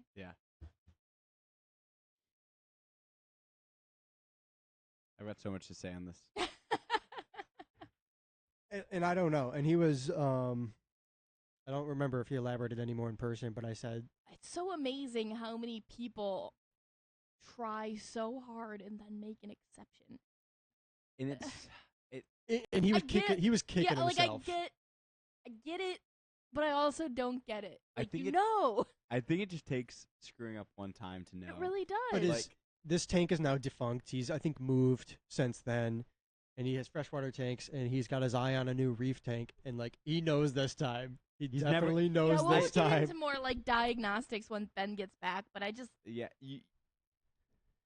I think I'm going to take this all it opportunity takes is too. one. Yeah, after go ahead, him, go ahead. But if when he gets back, you guys can pick up Cool. right away if you'd like. Yeah. Yeah. You do this one time and then it's never again, right? Like. yeah, hopefully. I mean, I know a lot of people who've done it Yeah. over and over and over again They just keep and burning don't their hand on the don't stove. learn. They're like, oh, this time I'll get lucky, or this time I won't get unlucky. But it's not unlucky to add a sick fish into your tank and your fish gets sick. It's a sick fish. It's sick fish. Yeah. You bought a sick fish. You didn't even buy a sick fish. You just bought a fish that had disease. Like that wasn't like I don't know. Well, that wasn't quarantined. Like, Yeah. what's the difference? I don't know. I don't know the difference. I'd address the chat, but they're just talking about how long they can hold their breath. Are they really? How how long they can hold their breath. That's Charles, though. Charles can do 2 minutes plus. He was like actively working on it for a long time. Charles, come here right now and stick your head in the 75-gallon tank. We got to find this out. That's the only way to test it. Yeah. I don't believe you if you're not. Prove it or lose it. Just picturing him sticking his head in the tank with all those Dawkinsia barbs, and I was like, they would just like pick his whole beard out in a moment. Yeah. That's how ravenous those things are. They're like piranhas. Mm-hmm. They're like piranhas, but usually just for algae. Yeah. I could get close to 2 minutes when I lived in the Keys, young and dumb and all that stuff, and I could get down to like 40 feet. Like when you're really pushing yourself. Yeah, and I was free diving regularly and Yeah. doing it. And it's definitely the case that when I go on a trip, my first free dive or two are like, I thought I was good at this. I'm doing terrible. And then inevitably what happens is I do another dive and I go down free diving and I see something really cool that's a little further down, and then I go down a little further. Or like if I'm on a slope, I don't necessarily know I'm further away from shore, and I go down a little further and I go down a little further. And then all of a sudden, and it happens every time, and I look up and I realize, oh crap, I'm out of breath or I'm out of air, and the surface is a long ways away. And then you swim up and you make it to the top and you're fine. And that convinces your body, or at least for me, it works really well, that it convinces my body that, oh, look, I can do that and be just fine. Yeah. Right? The buildup of CO2 in your body sends the signal to your brain that you need to breathe and you're running out of air. And for a substantial amount of time, that is literally all in your head. You gotta like are fine. reacclimate to the discomfort. Yes, and convince your body and tell your brain when that buildup of CO2 happens, it doesn't necessarily mean I'm about to die. Yeah. Right? And then you can relax and be down there for a little while. And, so the end of, even after just a 4 or 5 days of free diving, at 53 years old, I can still go down there and after 3 or 4 days be much, much better and get much, much deeper, be down at 35 feet awesome. and be fine. Charles ignored my threat, by the way. Yeah, He's that's afraid. Coward. We were gonna keep going when you left, Nick, but also we had questions. So. Okay, wait. Okay. There was a little bit more. Okay. So we left off. His suspicion was that he bought contaminated water. Mm-hmm.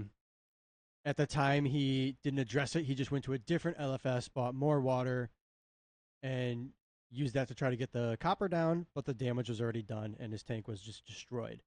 What would you do in this scenario? I'm pretty sure the water from the LFS was contaminated, but I have nothing to prove that claim. I was afraid to accuse them with no proof, and now I feel guilty. I could have at least tried to warn them to prevent anyone else from getting potentially bad water.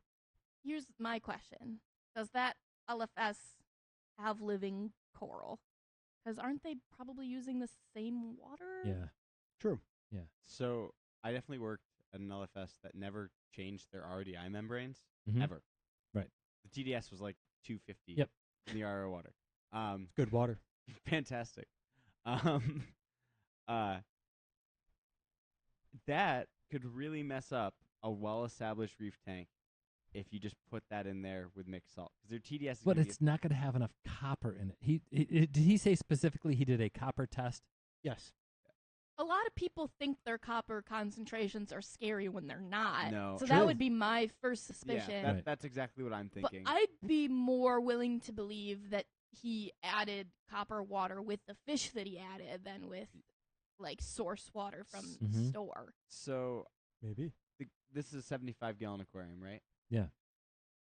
It would take a lot of copper, and like, so let's say it's therapeutic level copper. Yeah. They're either the copper concentrations in their store are absurdly high enough to kill the fish, like they're basically swimming in cupramine, or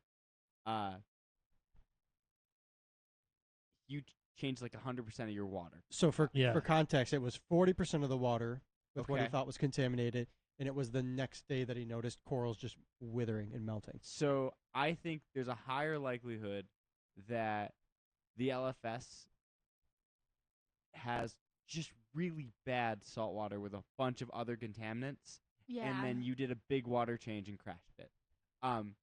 copper does kill inverts, but it takes quite a Yeah, do you know what the shot. concentration is? Not for coral, but like Because like a treatment dose is 0.25, 0.3 ppm for fish. yes, And what's a normal amount of copper in salt mix? 0.06.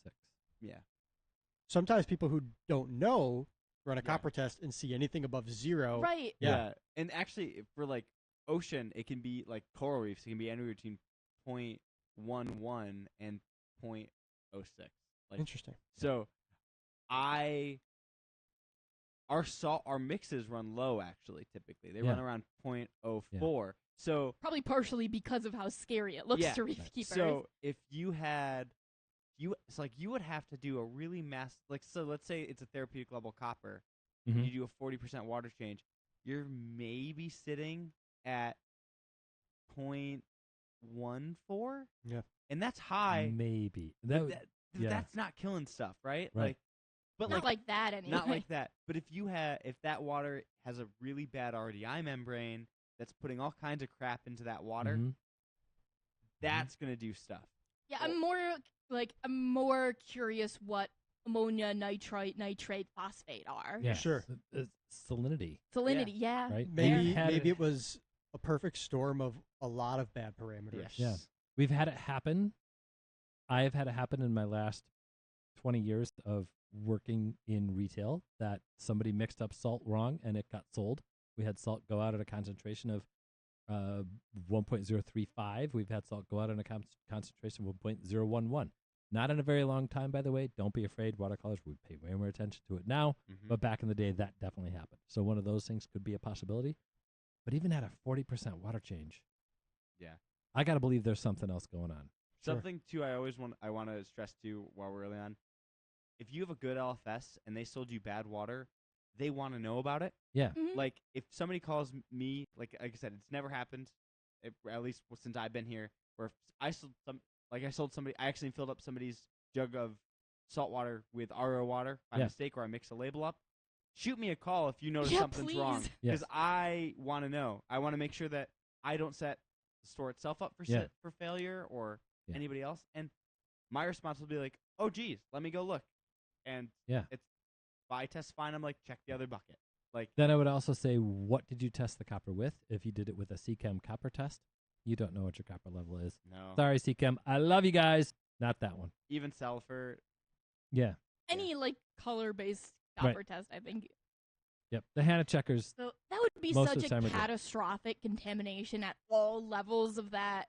And like Biotope blog brought up a good point that maybe they have a customer-facing like spigot or something like that, and there are ways that can be contaminated. But you'd think it would impact so many of their customers that it would be caught really, Right. really Yes. fast. Sure. So I don't know. That's an odd one. Yeah.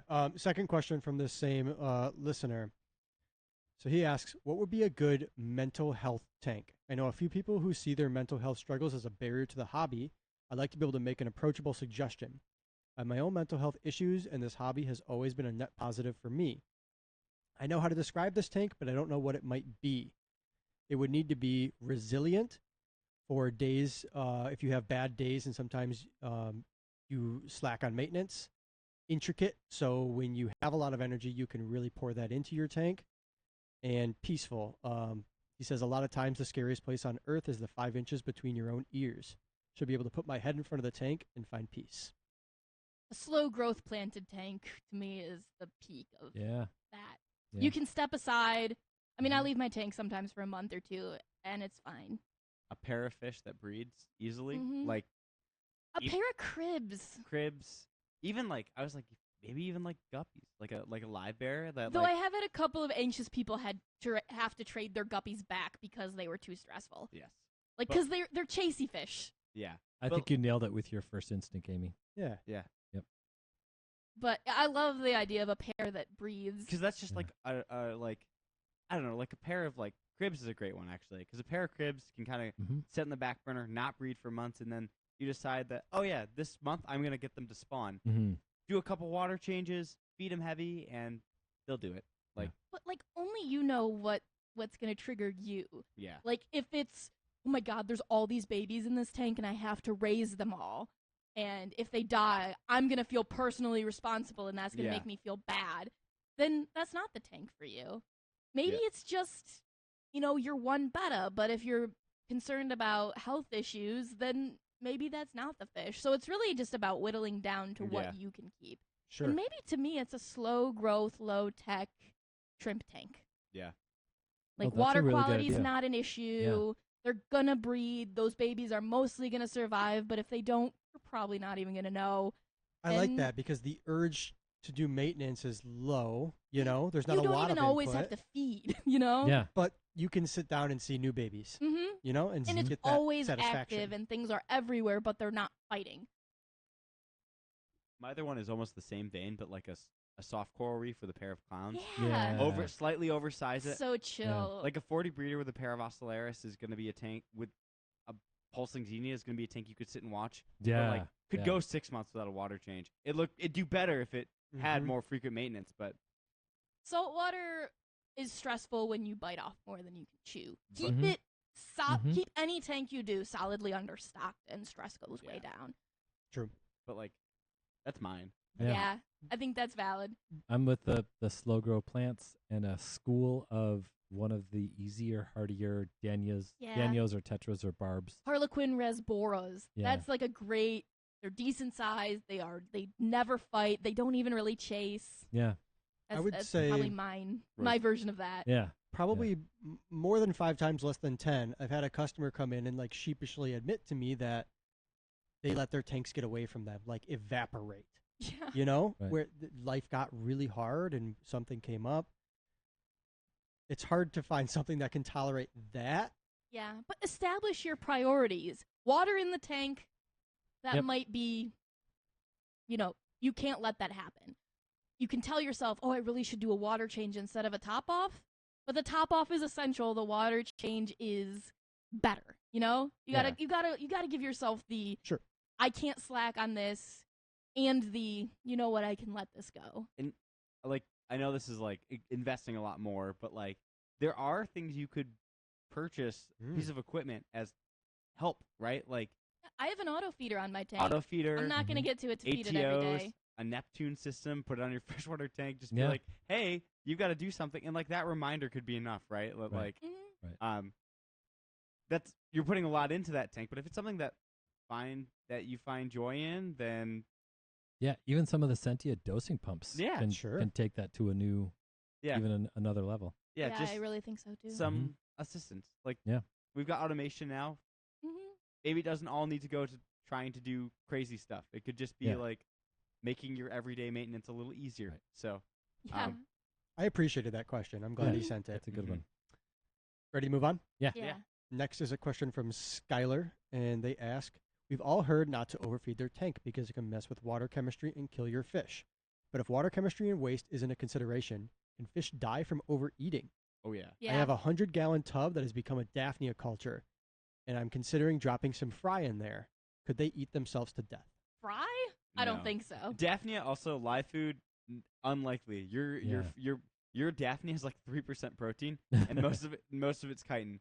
Your pellets are really what's going to get you in trouble here, and some of your fattier frozen food with overfeeding is kind of But babies gotta grow. baby's got to grow. Baby's got to grow. But But there are a lot of fish that are really prone to obesity. yeah, but You can kill a betta easily Yeah. by overfeeding it. Daphnia though I think would be hard to I'm not gonna Yeah. say that, but He's got to work hard enough to get it that seems like it'd kind of be a net neutral. also most Daphnia, and the reason why sometimes can be bad for growing certain fish, it can be good in addition to other things, but most of that is indigestible fiber. So they're gonna fill up, but they're not your fish isn't gonna get obese from eating too much Daphnia. I think my answer would be, well, of course you can, but no. No, Right? Notice the dichotomy of that Yeah. statement. And the amount of bad food that would have to go into that would be, that's how you would do it. Yeah. Eating good, healthy foods and as much as they want anytime they want to eat it, for most fish, notice I said most, not all, for most fish, I don't think you're going to have any problem at all. my flip side here is I've seen not a lot, but a handful of really overweight, obese tangs and angelfish I think of the African flame angel that we had in pretty recently. Yeah. Flameback, who came in severely overweight and was basically just being fed as much mice as he could eat. But that didn't kill him. It just probably shortened his lifespan. Yeah, But, and again, so that I don't think you disagreed with me, right? yeah. That mysis is not True. the proper diet for a flameback angel. Yeah, would Some it have been the mysis is same good. if he was eating nori and whatever his if it was favorite an coral unlimited is? amount of hair algae, like I Right. don't think he would have. Yeah, you're right. I think but that there we are did even just get like an obese pair of Denison barbs in, so it can happen to a lot of different fish. Right. But I think it's the case that there are lots of natural situations where food is not the limiting factor. Yeah. And I think that's an important word to choose here, right? When we're talking about white-tailed deer in Michigan, food is not the limiting factor. No. They can eat constantly, and they can eat as much as they possibly want to eat. And it's going to be like that with a lot of fish, too. There are other limiting factors ecologically that are going to affect a fish's and any organism's ability to maintain, sustain, or Yeah. thrive. And so I think with a fish, that its ability to maintain, sustain, or thrive is going to depend on what limiting factors it's used to in the wild. Yeah. If there's lots of limiting factors as far as food is related, and their evolutionary history means you have to eat no matter what, whenever there's an opportunity, you have to eat it, you have to eat it, you have to eat it, there's a potential for Yeah. overeating. If that's not the case, I dove a lot of reefs in Thailand where food was bountiful, and most of the fish were much fatter than the fish that we keep in our tanks. mm-hmm. They were fine. They're not overeating. They're not getting too much food. It's not going to be a problem. So I think if you're the kind of person that's going to do the water changes to maintain an overfed tank, your fish are not going to be overweight. yeah. with proper food. With And I proper also food. think that healthy fish in good systems or in the wild are putting that energy into other stuff, Yeah. not just sitting around and getting fat. Yeah. like- Eggs. True. They're making eggs. I mean, They're They're- getting chased. they're doing chasing. the 3 Fs, right? Yeah. What are those three Feeding, Fs? fighting, and Fun. finding friends.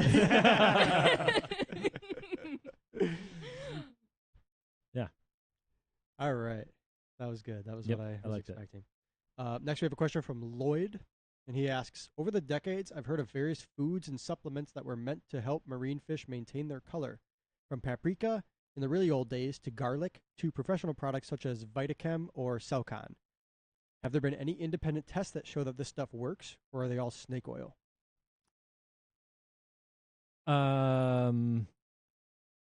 Yes. Paprika, really? I Yeah. think that's actually legit. It makes things more red. Carotenoids. Yeah. So, Like the similar mechanism to feeding krill. yeah. Sure.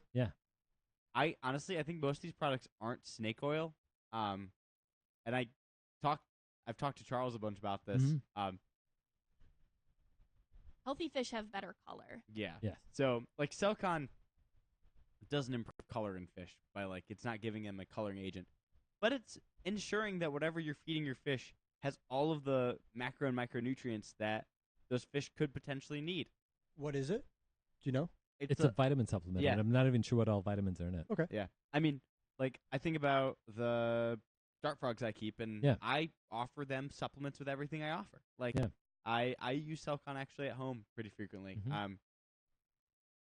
I think the diversity of diet that most of our fishes get in the wild is mountains above the diversity of Yeah. diet that we give them. And so anything that you can do to diversify their diet, adding a supplement, is going to increase their health. Increased health is going to be increased color. Yeah, I think that I agree. Like I don't know about garlic. I'm hearing Well, there are like documented benefits to garlic in general. Yeah. But I don't know that it's color specific. You know, it's just good health. yeah, but health specific is going to improve fish color. Yeah. So Well, but also only maybe. Like, do your fish want to be colorful or do they not want to be colorful? Because Depends on that the group impacts ratio. it too. mine want to be colorful. I don't know. Maybe they're trying to hide. Maybe they have competition that they can't stand up for, or maybe they have no competition, so there's really no, no Okay, but- drive to be colorful. They needed to define color. Right. Colorful, right? Are we talking about brighter, bolder red, greens, and blues? Or are we talking about a quote unquote better version of what their colors are supposed to be. Because if your colors are to be well camouflaged Mhm. and you are healthy, your colors are going to be better for camouflaging. Right. If you're not as healthy, your colors are going to not be as better for camouflaging. So I think what I'm talking about is natural coloration, Yeah. not enhanced coloration. Well, and I think that's really what the question is, but I think it's an Yeah. important distinction. Like Yeah. your dominant male Serpae tetra has better color than the rest of your Serpae tetras. Yes. And that's just something that it's a stocking issue, it's a behavioral issue, not Mhm. necessarily a food issue. Yeah. It's definitely not a food No. issue. No, they look pretty fat and happy. By the way, William just gifted another 5 memberships. in Dude. the chat. Thanks, William. William, you're awesome. He's so you know we cool. love you. Thank you. That was so nice of him. I hope we see you all in some upcoming member live streams. And now you're obligated to hang out with us. Yes. Aha. We tricked you. Kind of. Ready to move on? Yes. Cool. Question from Drew, and he asks, seeing pill bugs in my garden this year got me thinking, what are the best and worst backyard bugs to feed the fish in your aquariums? Please don't. Thank you, caller. A lot of neighborhoods spray a lot of things. You don't know what your neighbors are spraying, and there is your Orkin Pro that's spraying your backyard is just some high schooler that got hired and passed an applicator's license. They don't know what they're doing. That's gonna sound really mean, but like, Yep. They are not adequately trained to know what to spray and Yes. what not to spray necessarily, Or other than how the to things avoid, they're like, targeting. overspray Yeah. or droplet size or all these things. So, don't do it. It's not worth it. You can feed mosquito larvae. That's Yeah. good backyard bugs. Yeah. What about houseflies? I- Iffy?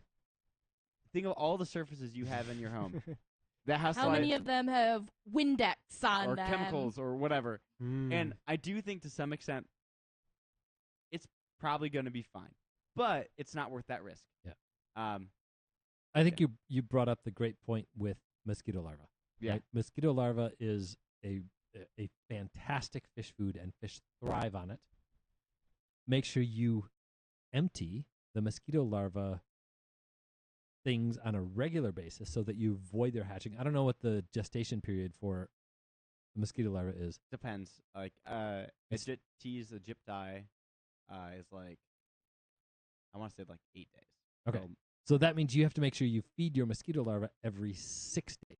yes. Right? Or whatever. Find out what the average gestation period. Mosquito larvae are great food, and it's also an aquatic food. It's something your fish are used to and attuned to eating.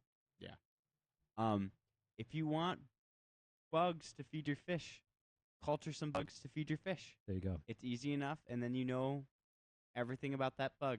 Yeah. Order Mike Helwig's book on live food. Mm. Yeah. And listen to the live food episode. Yeah. There we go. Next. William wants to know if we're going to the AGA convention in Sacramento next year. I know. Hey, Ben, are you sending me to the Sacramento. AGA convention in Sacramento? What time That's of year is so it? Far. It says April. April? I had Sometimes you can so get much decent fun. deals Yeah. to April is- Sacramento. flights are expensive in April. Mm-mm. I'm worth it. Well, I had so much fun at that. That Oh, was a I know. I blast. love those conventions. I think it hope is going to go. come up in St. Louis soon. St. Louis would be Yeah. awesome. Mm. I'm going to say this, William. I very much want to go. Depends on how good of a year we have. There we go. Fair. There's the answer right there. I don't even know what the aquarium culture is like out there. There must be a lot of people Yeah. if they're Yeah. having it there. Yeah. So all of you on our all of you on our YouTube channel right now, join, and then that will pay for our tickets to go out to Sacramento. There we That's go. really what it comes I think It is. Tom down Barr's to. out there. Yeah, true. Yep. We have good years. We have bad years.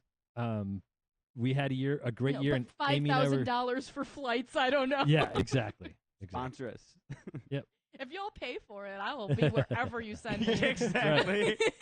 Right. Next question is from Jacob.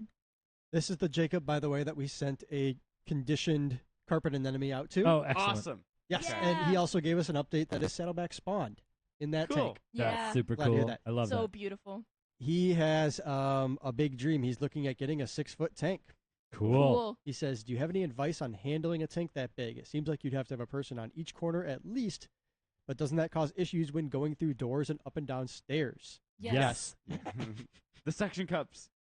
Actually, those Yeah. industrial suction cups are a game changer. Those are a game changer.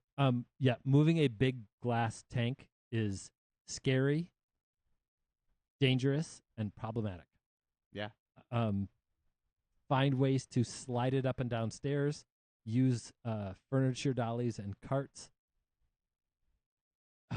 Find big friends. There was a time when I had told people that I would move big tanks for people up and downstairs. And I don't know how many years ago it was. We were hired to move a glass 125 up a set of stairs. That's not even that huge. Nope. When we got there, it turned out the glass 125 was about 30 years old. And Oh, the no. glass was much thicker. Oh, And there were only two of no. us. It took us Yikes. about 2.5 hours to get that tank up those stairs. And there was a time where the person on top was lifting and struggling and sat down and could not stand up. The tank was too heavy. We had to slide it all the way back down the stairs, put it back on its end, and bring it back up. Now, if somebody wants me to move a 6-foot glass tank up and down stairs, there is a substantial upcharge so that I can pay the young college people, preferably football players, to get it up and down the stairs. So Fair. 6-foot tanks are problematic. Those furniture dollies, those carpet covered furniture dollies, that is a life changer. I don't have a good advice for stairs. Yeah. Just doorways. Use the dollies. My other thought too, if you're really not confident, hire an aquarium service company or a furniture mover to move. Yeah, it I've for had you. people hire piano movers. I think if you're setting up this tank, then that charge almost just has to be part of it. Yes. Like it's Yeah. in the grand scheme of doing this system, it's not going to be your most expensive piece, Yeah. but it Right. might be your most valuable. Correct me if I'm wrong, Ben, but if like a furniture mover breaks it, it's their liability, right? Not yours. If they accept the job, they insure themselves to do the job. Yes. Yeah. So But they're not going to just randomly accept the job. I've had a couple of people call me and say, I called 3 furniture movers and they said they won't do it. yeah. I have a relevant story. Yeah? As the guy who gets all the emails for all the inquiries talking about asking us to move their tanks, we had somebody recently who reached out for a quote. It was a huge tank, so hence the quote. Yeah. And she ended up hiring a local moving company, and they damaged a lot of her stuff. Yeah. Like Yeah. they didn't treat it like it was glass Right. and fragile. They treated it like it was furniture. Yeah. And then she called us again. Yeah. Worth the That's extra. not Yeah. right. That's not good news. The suction cups and the furniture dollies. And buy 2 of them and you can kind of shuffle it. Mm-hmm. And get a lot of people. Yeah. I mean, pizza and beer go a long Me way. too. Yep. You can pass tanks through doorways, have 2 people on or 4 people on one side of the doorway and 4 people on the other side of the doorway, and Yeah. take your time with it. And Yeah. I'm trying to think. The biggest tank I moved recently was a 120. That was like last winter. yeah. That was a rough one, but we moved it. Oh yeah. Ben and I have done some crazy ones. Oh yeah. I did an 8-foot acrylic tank with 3 people. Or that one that was up like a spiral staircase in that commercial building. For like Oh, that's right. Yeah. Yeah. Oof. We had That to was a do 240. that 220 while we were moving, and it was such a crazy time. So it was me and my parents and Robbie who moved it. Yeah. Do you remember that? Yeah.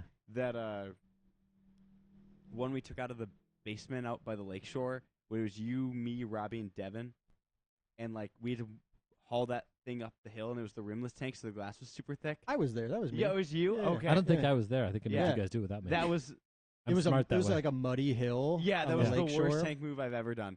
Moving tanks. One of those parts, and then we'll move on, is that when I join those take moves, I'm shorter than you. Yeah, Yeah. I know. And like there's almost nothing I can do to like share an Yeah. equal know. load. Well, and everything is like you got to get up at your shoulder level, and that's Yeah. so hard to lift. When Yep. it's you, me, Robbie, and Devin, it is all on Devin and me because we're all a little Not bit. all, but yes, Yeah. I Yeah. can't. No, not all of you, but like. yeah. It's just hard for it not to be. Yeah, I Yeah, know. It's yeah. not your guys' fault. You guys are there just So, in case we fail. let me amend that advice, and that's find 4 friends of equal heights. Right. Yeah. Yeah.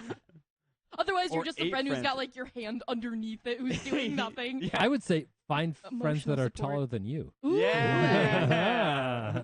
Hey, you guys want to help me move a tank? by the way? All right, ready to move on? Yeah.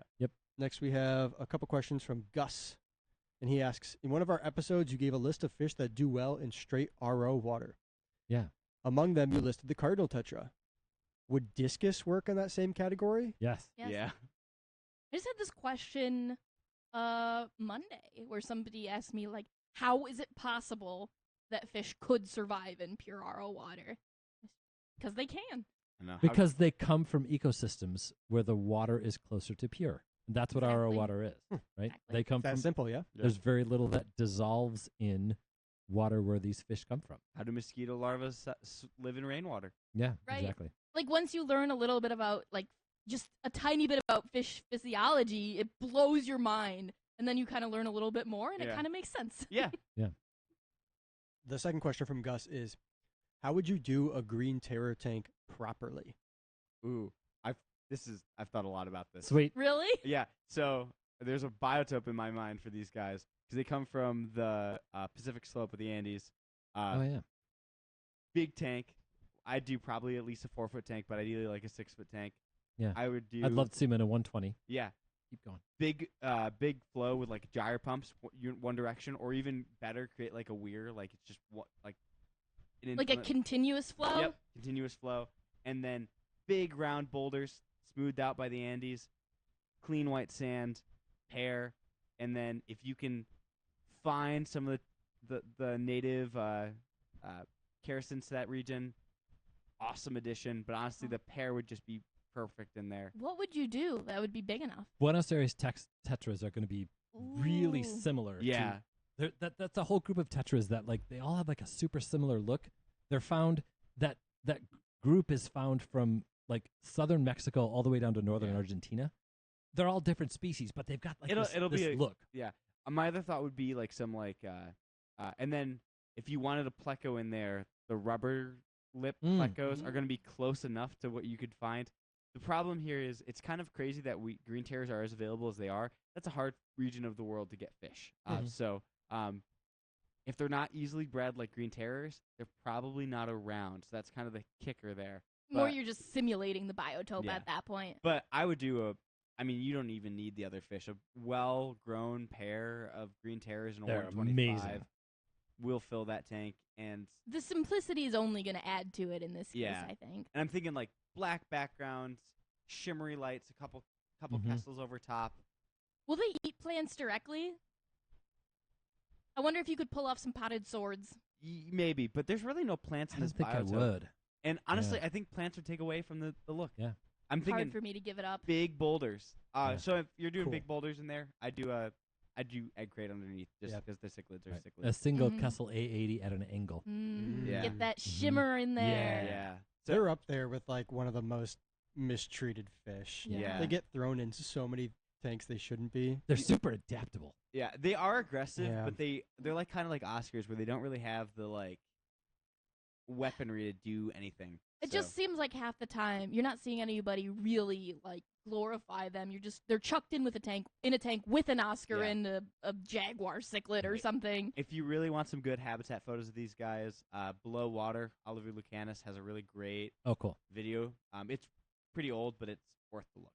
Yep. So Face to face with the green terror underwater would be pretty cool. Heck yeah, yeah. it would Yeah. be in the That's right. wild too. Like sitting your head up, and like that part of the Andes is super steep, so you'd be like, it's like you're in a valley. It'd be crazy.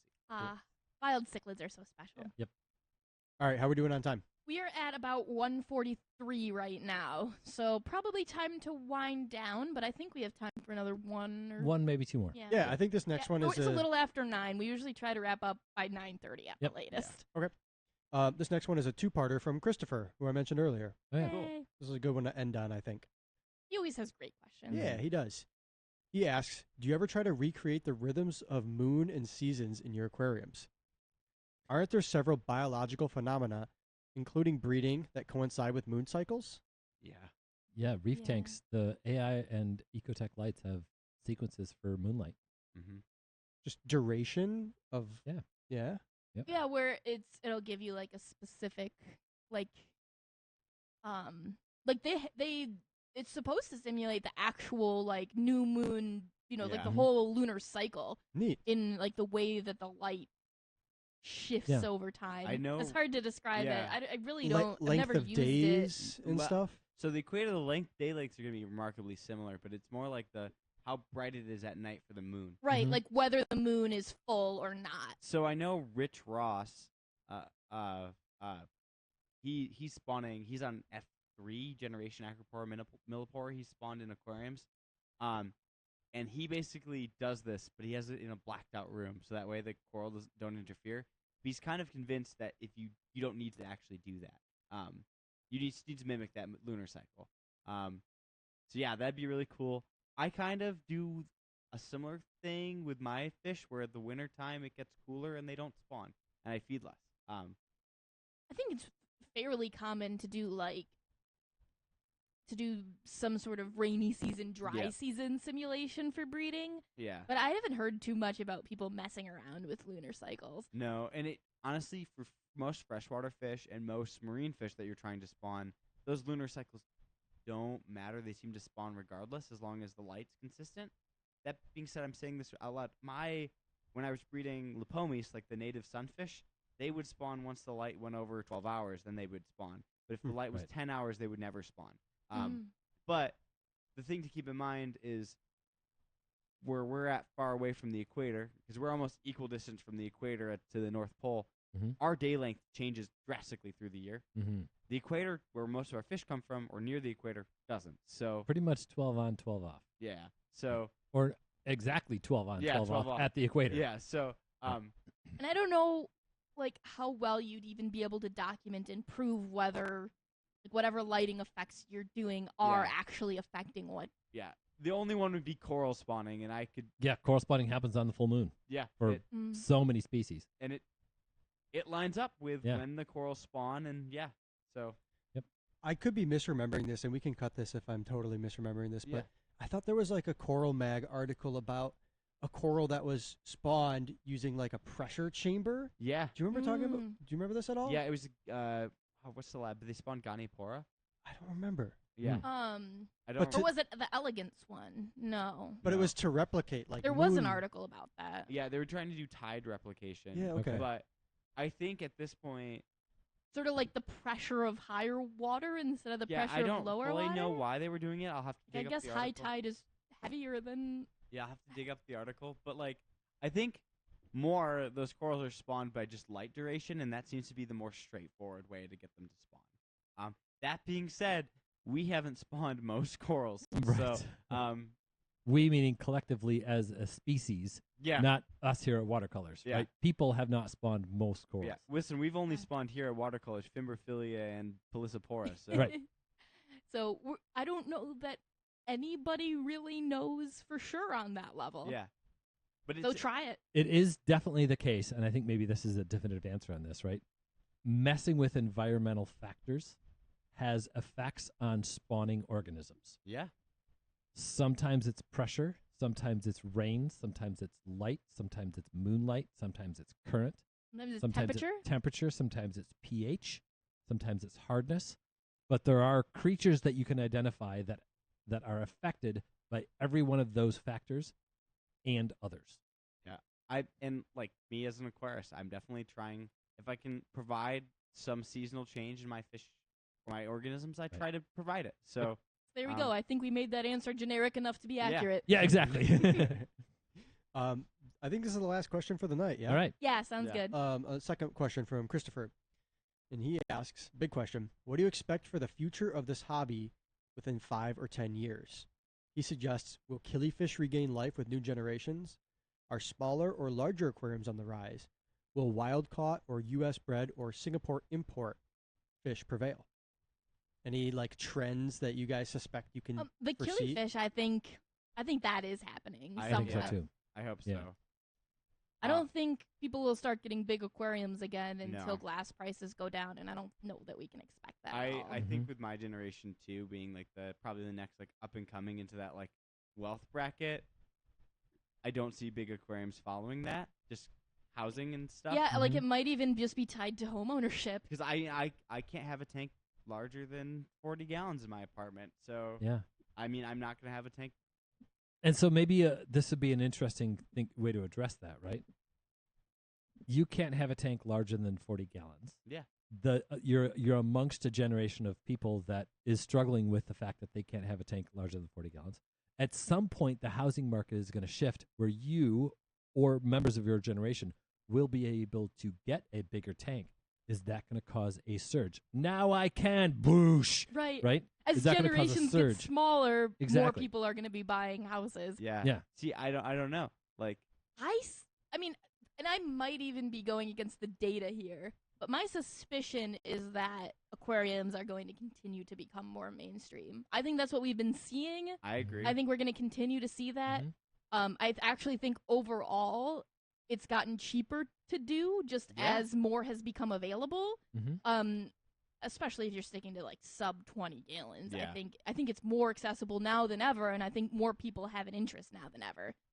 Yeah, I think we're going to see more small aquariums, but I think the percentage of small aquariums to large aquariums is continue to grow. Like, the smaller aquariums are just going to outnumber the big aquariums. But I don't know if that's because we're going to have new hobbyists or if we're going to be just small aquariums kind of rule right now. So I kind of expect small coral tanks to take off as the next big thing. I mean, they've already kind of become trendy, and like the way that so many people have latched on to macroalgae tanks as this sort of halfway between plant tanks and coral tanks.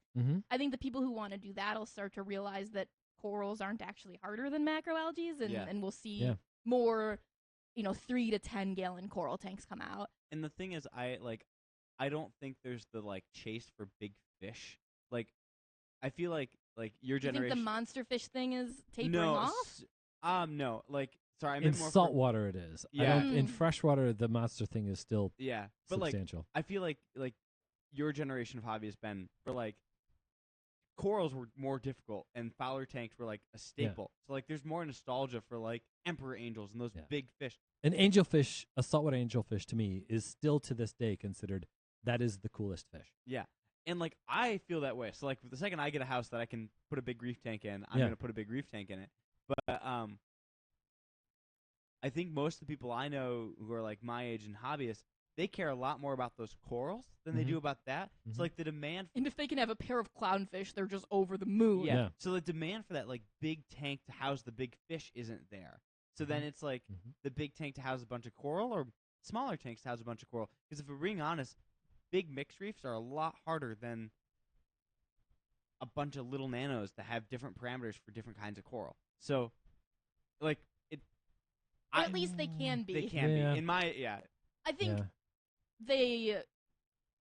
they're perceived as more stressful at the very least. Yeah. But, like, I don't know. I think killifish hopefully will kind of come back to mainstream. I think live bearers are going to be up and coming. Maybe. To become back.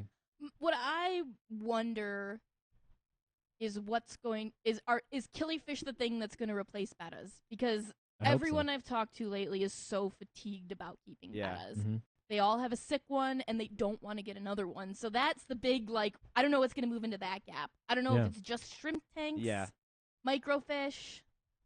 Shrimp tanks is a good possibility. Yeah. That could be a transition, a gateway. Yeah. Because goldfish were the gateway fish when I was a kid. That was my generation's gateway fish. That's what I pitch to every kid that comes in the store shrimp? as a shrimp tank. Yeah. I see a lot of memes about shrimp. Like I think they're mainstream. I think so too. I also kind of think that the aquariums that people are going to be setting up are going to be a lot more homogenized than in the past. Like, I feel like a lot of people have remarkably similar tanks these days, especially if they're new hobbyists. True. And it's like whatever's really trendy on social media tends to be the like tank that people set up.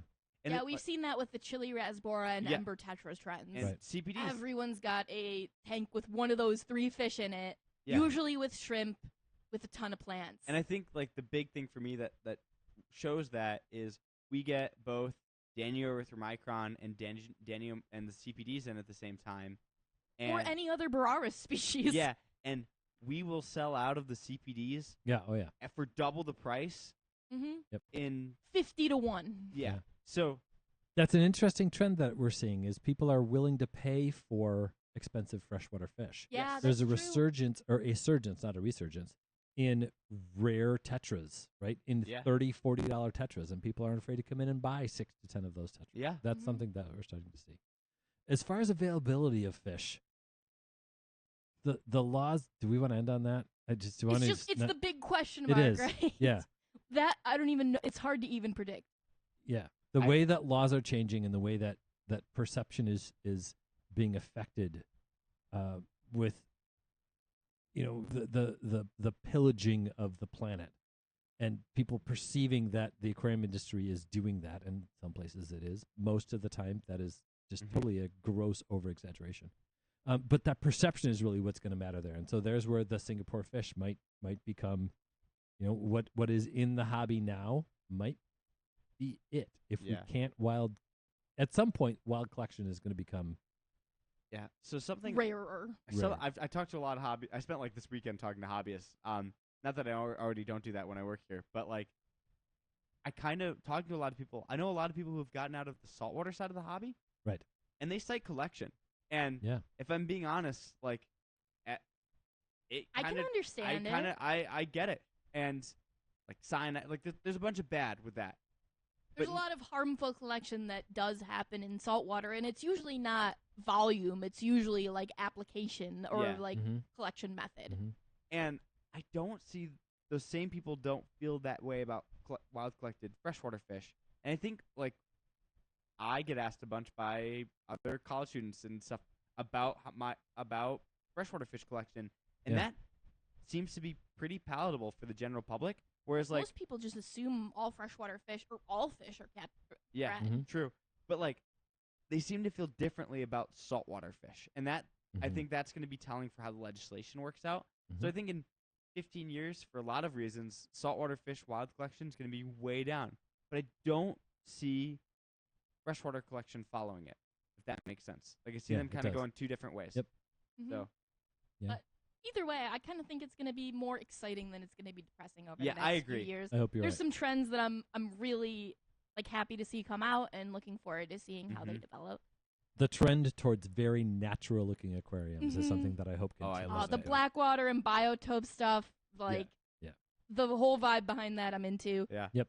We're learning so much more about fish that have been in the hobby for decades, which is making them fresh and fun again to keep. Yeah. And to Arwen's point, I think paludariums are going to skyrocket too. Yeah. That's definitely gotten a lot more popular. Yep. It has. Yep. Cool. We had some great questions. We have so many more that are just going to have to get shelved for the next episode. Do you know how many we got to today? I think we did roughly like 60%. Cool. 60%. Yeah. Okay, cool. So we're welcoming some more between now and that episode. So fire off some more to me, and we will put them in the queue for the next go. Yeah, July is going to be Live Bearer Month. We're going to talk about live bearers the whole time. I know we've got a really cool Xiphophorus episode coming up. Yeah, next week. Yes. Our new members better join. Yes. We're going to do a fancy live bearer episode, so we're going to talk a lot about genetics, and Charles is going to be a part of that episode. Cool. We have an interview with one of the legends in the live bearer world. He's a fellow of the American Live Bearer Association. That means to become a fellow of an organization like that, it means you have done more than, you have contributed more to, you above and beyond contributions to a club. So it's not just you served as a board member, or not just you helped out at a whole bunch of meetings, but you went above and beyond contributing to that particular organization. So he is somebody who has been a member of that for decades and has been a part of it and contributed significantly to it. So excited for that interview. too. He's going to be such a blast to have on. The guy is a hoot. He's hilarious. Yes. He's the nicest guy in the world. We're going to have so much fun. Yep. Is that scheduled yet? Yeah.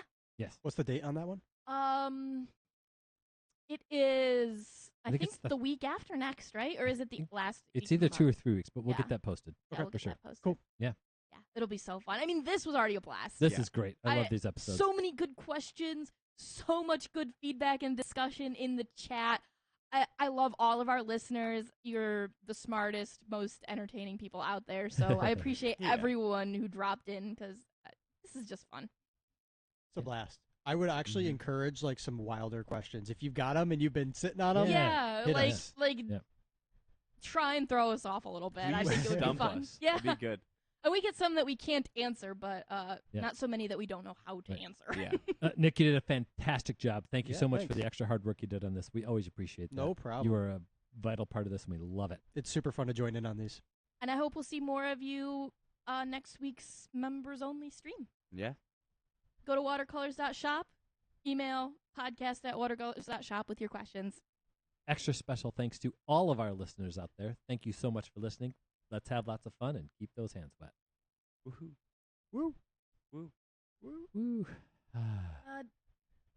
Doesn't look like there's too much last thoughts. All right. Right now, Arwen and Charles are just having their own moment. Thank you Charles? so much for all of that interaction on the YouTube chat. That is really fun to see. Yeah. We have had a long night, and we are going to sign off. Good night, everybody. Stay Cheers. cool out there.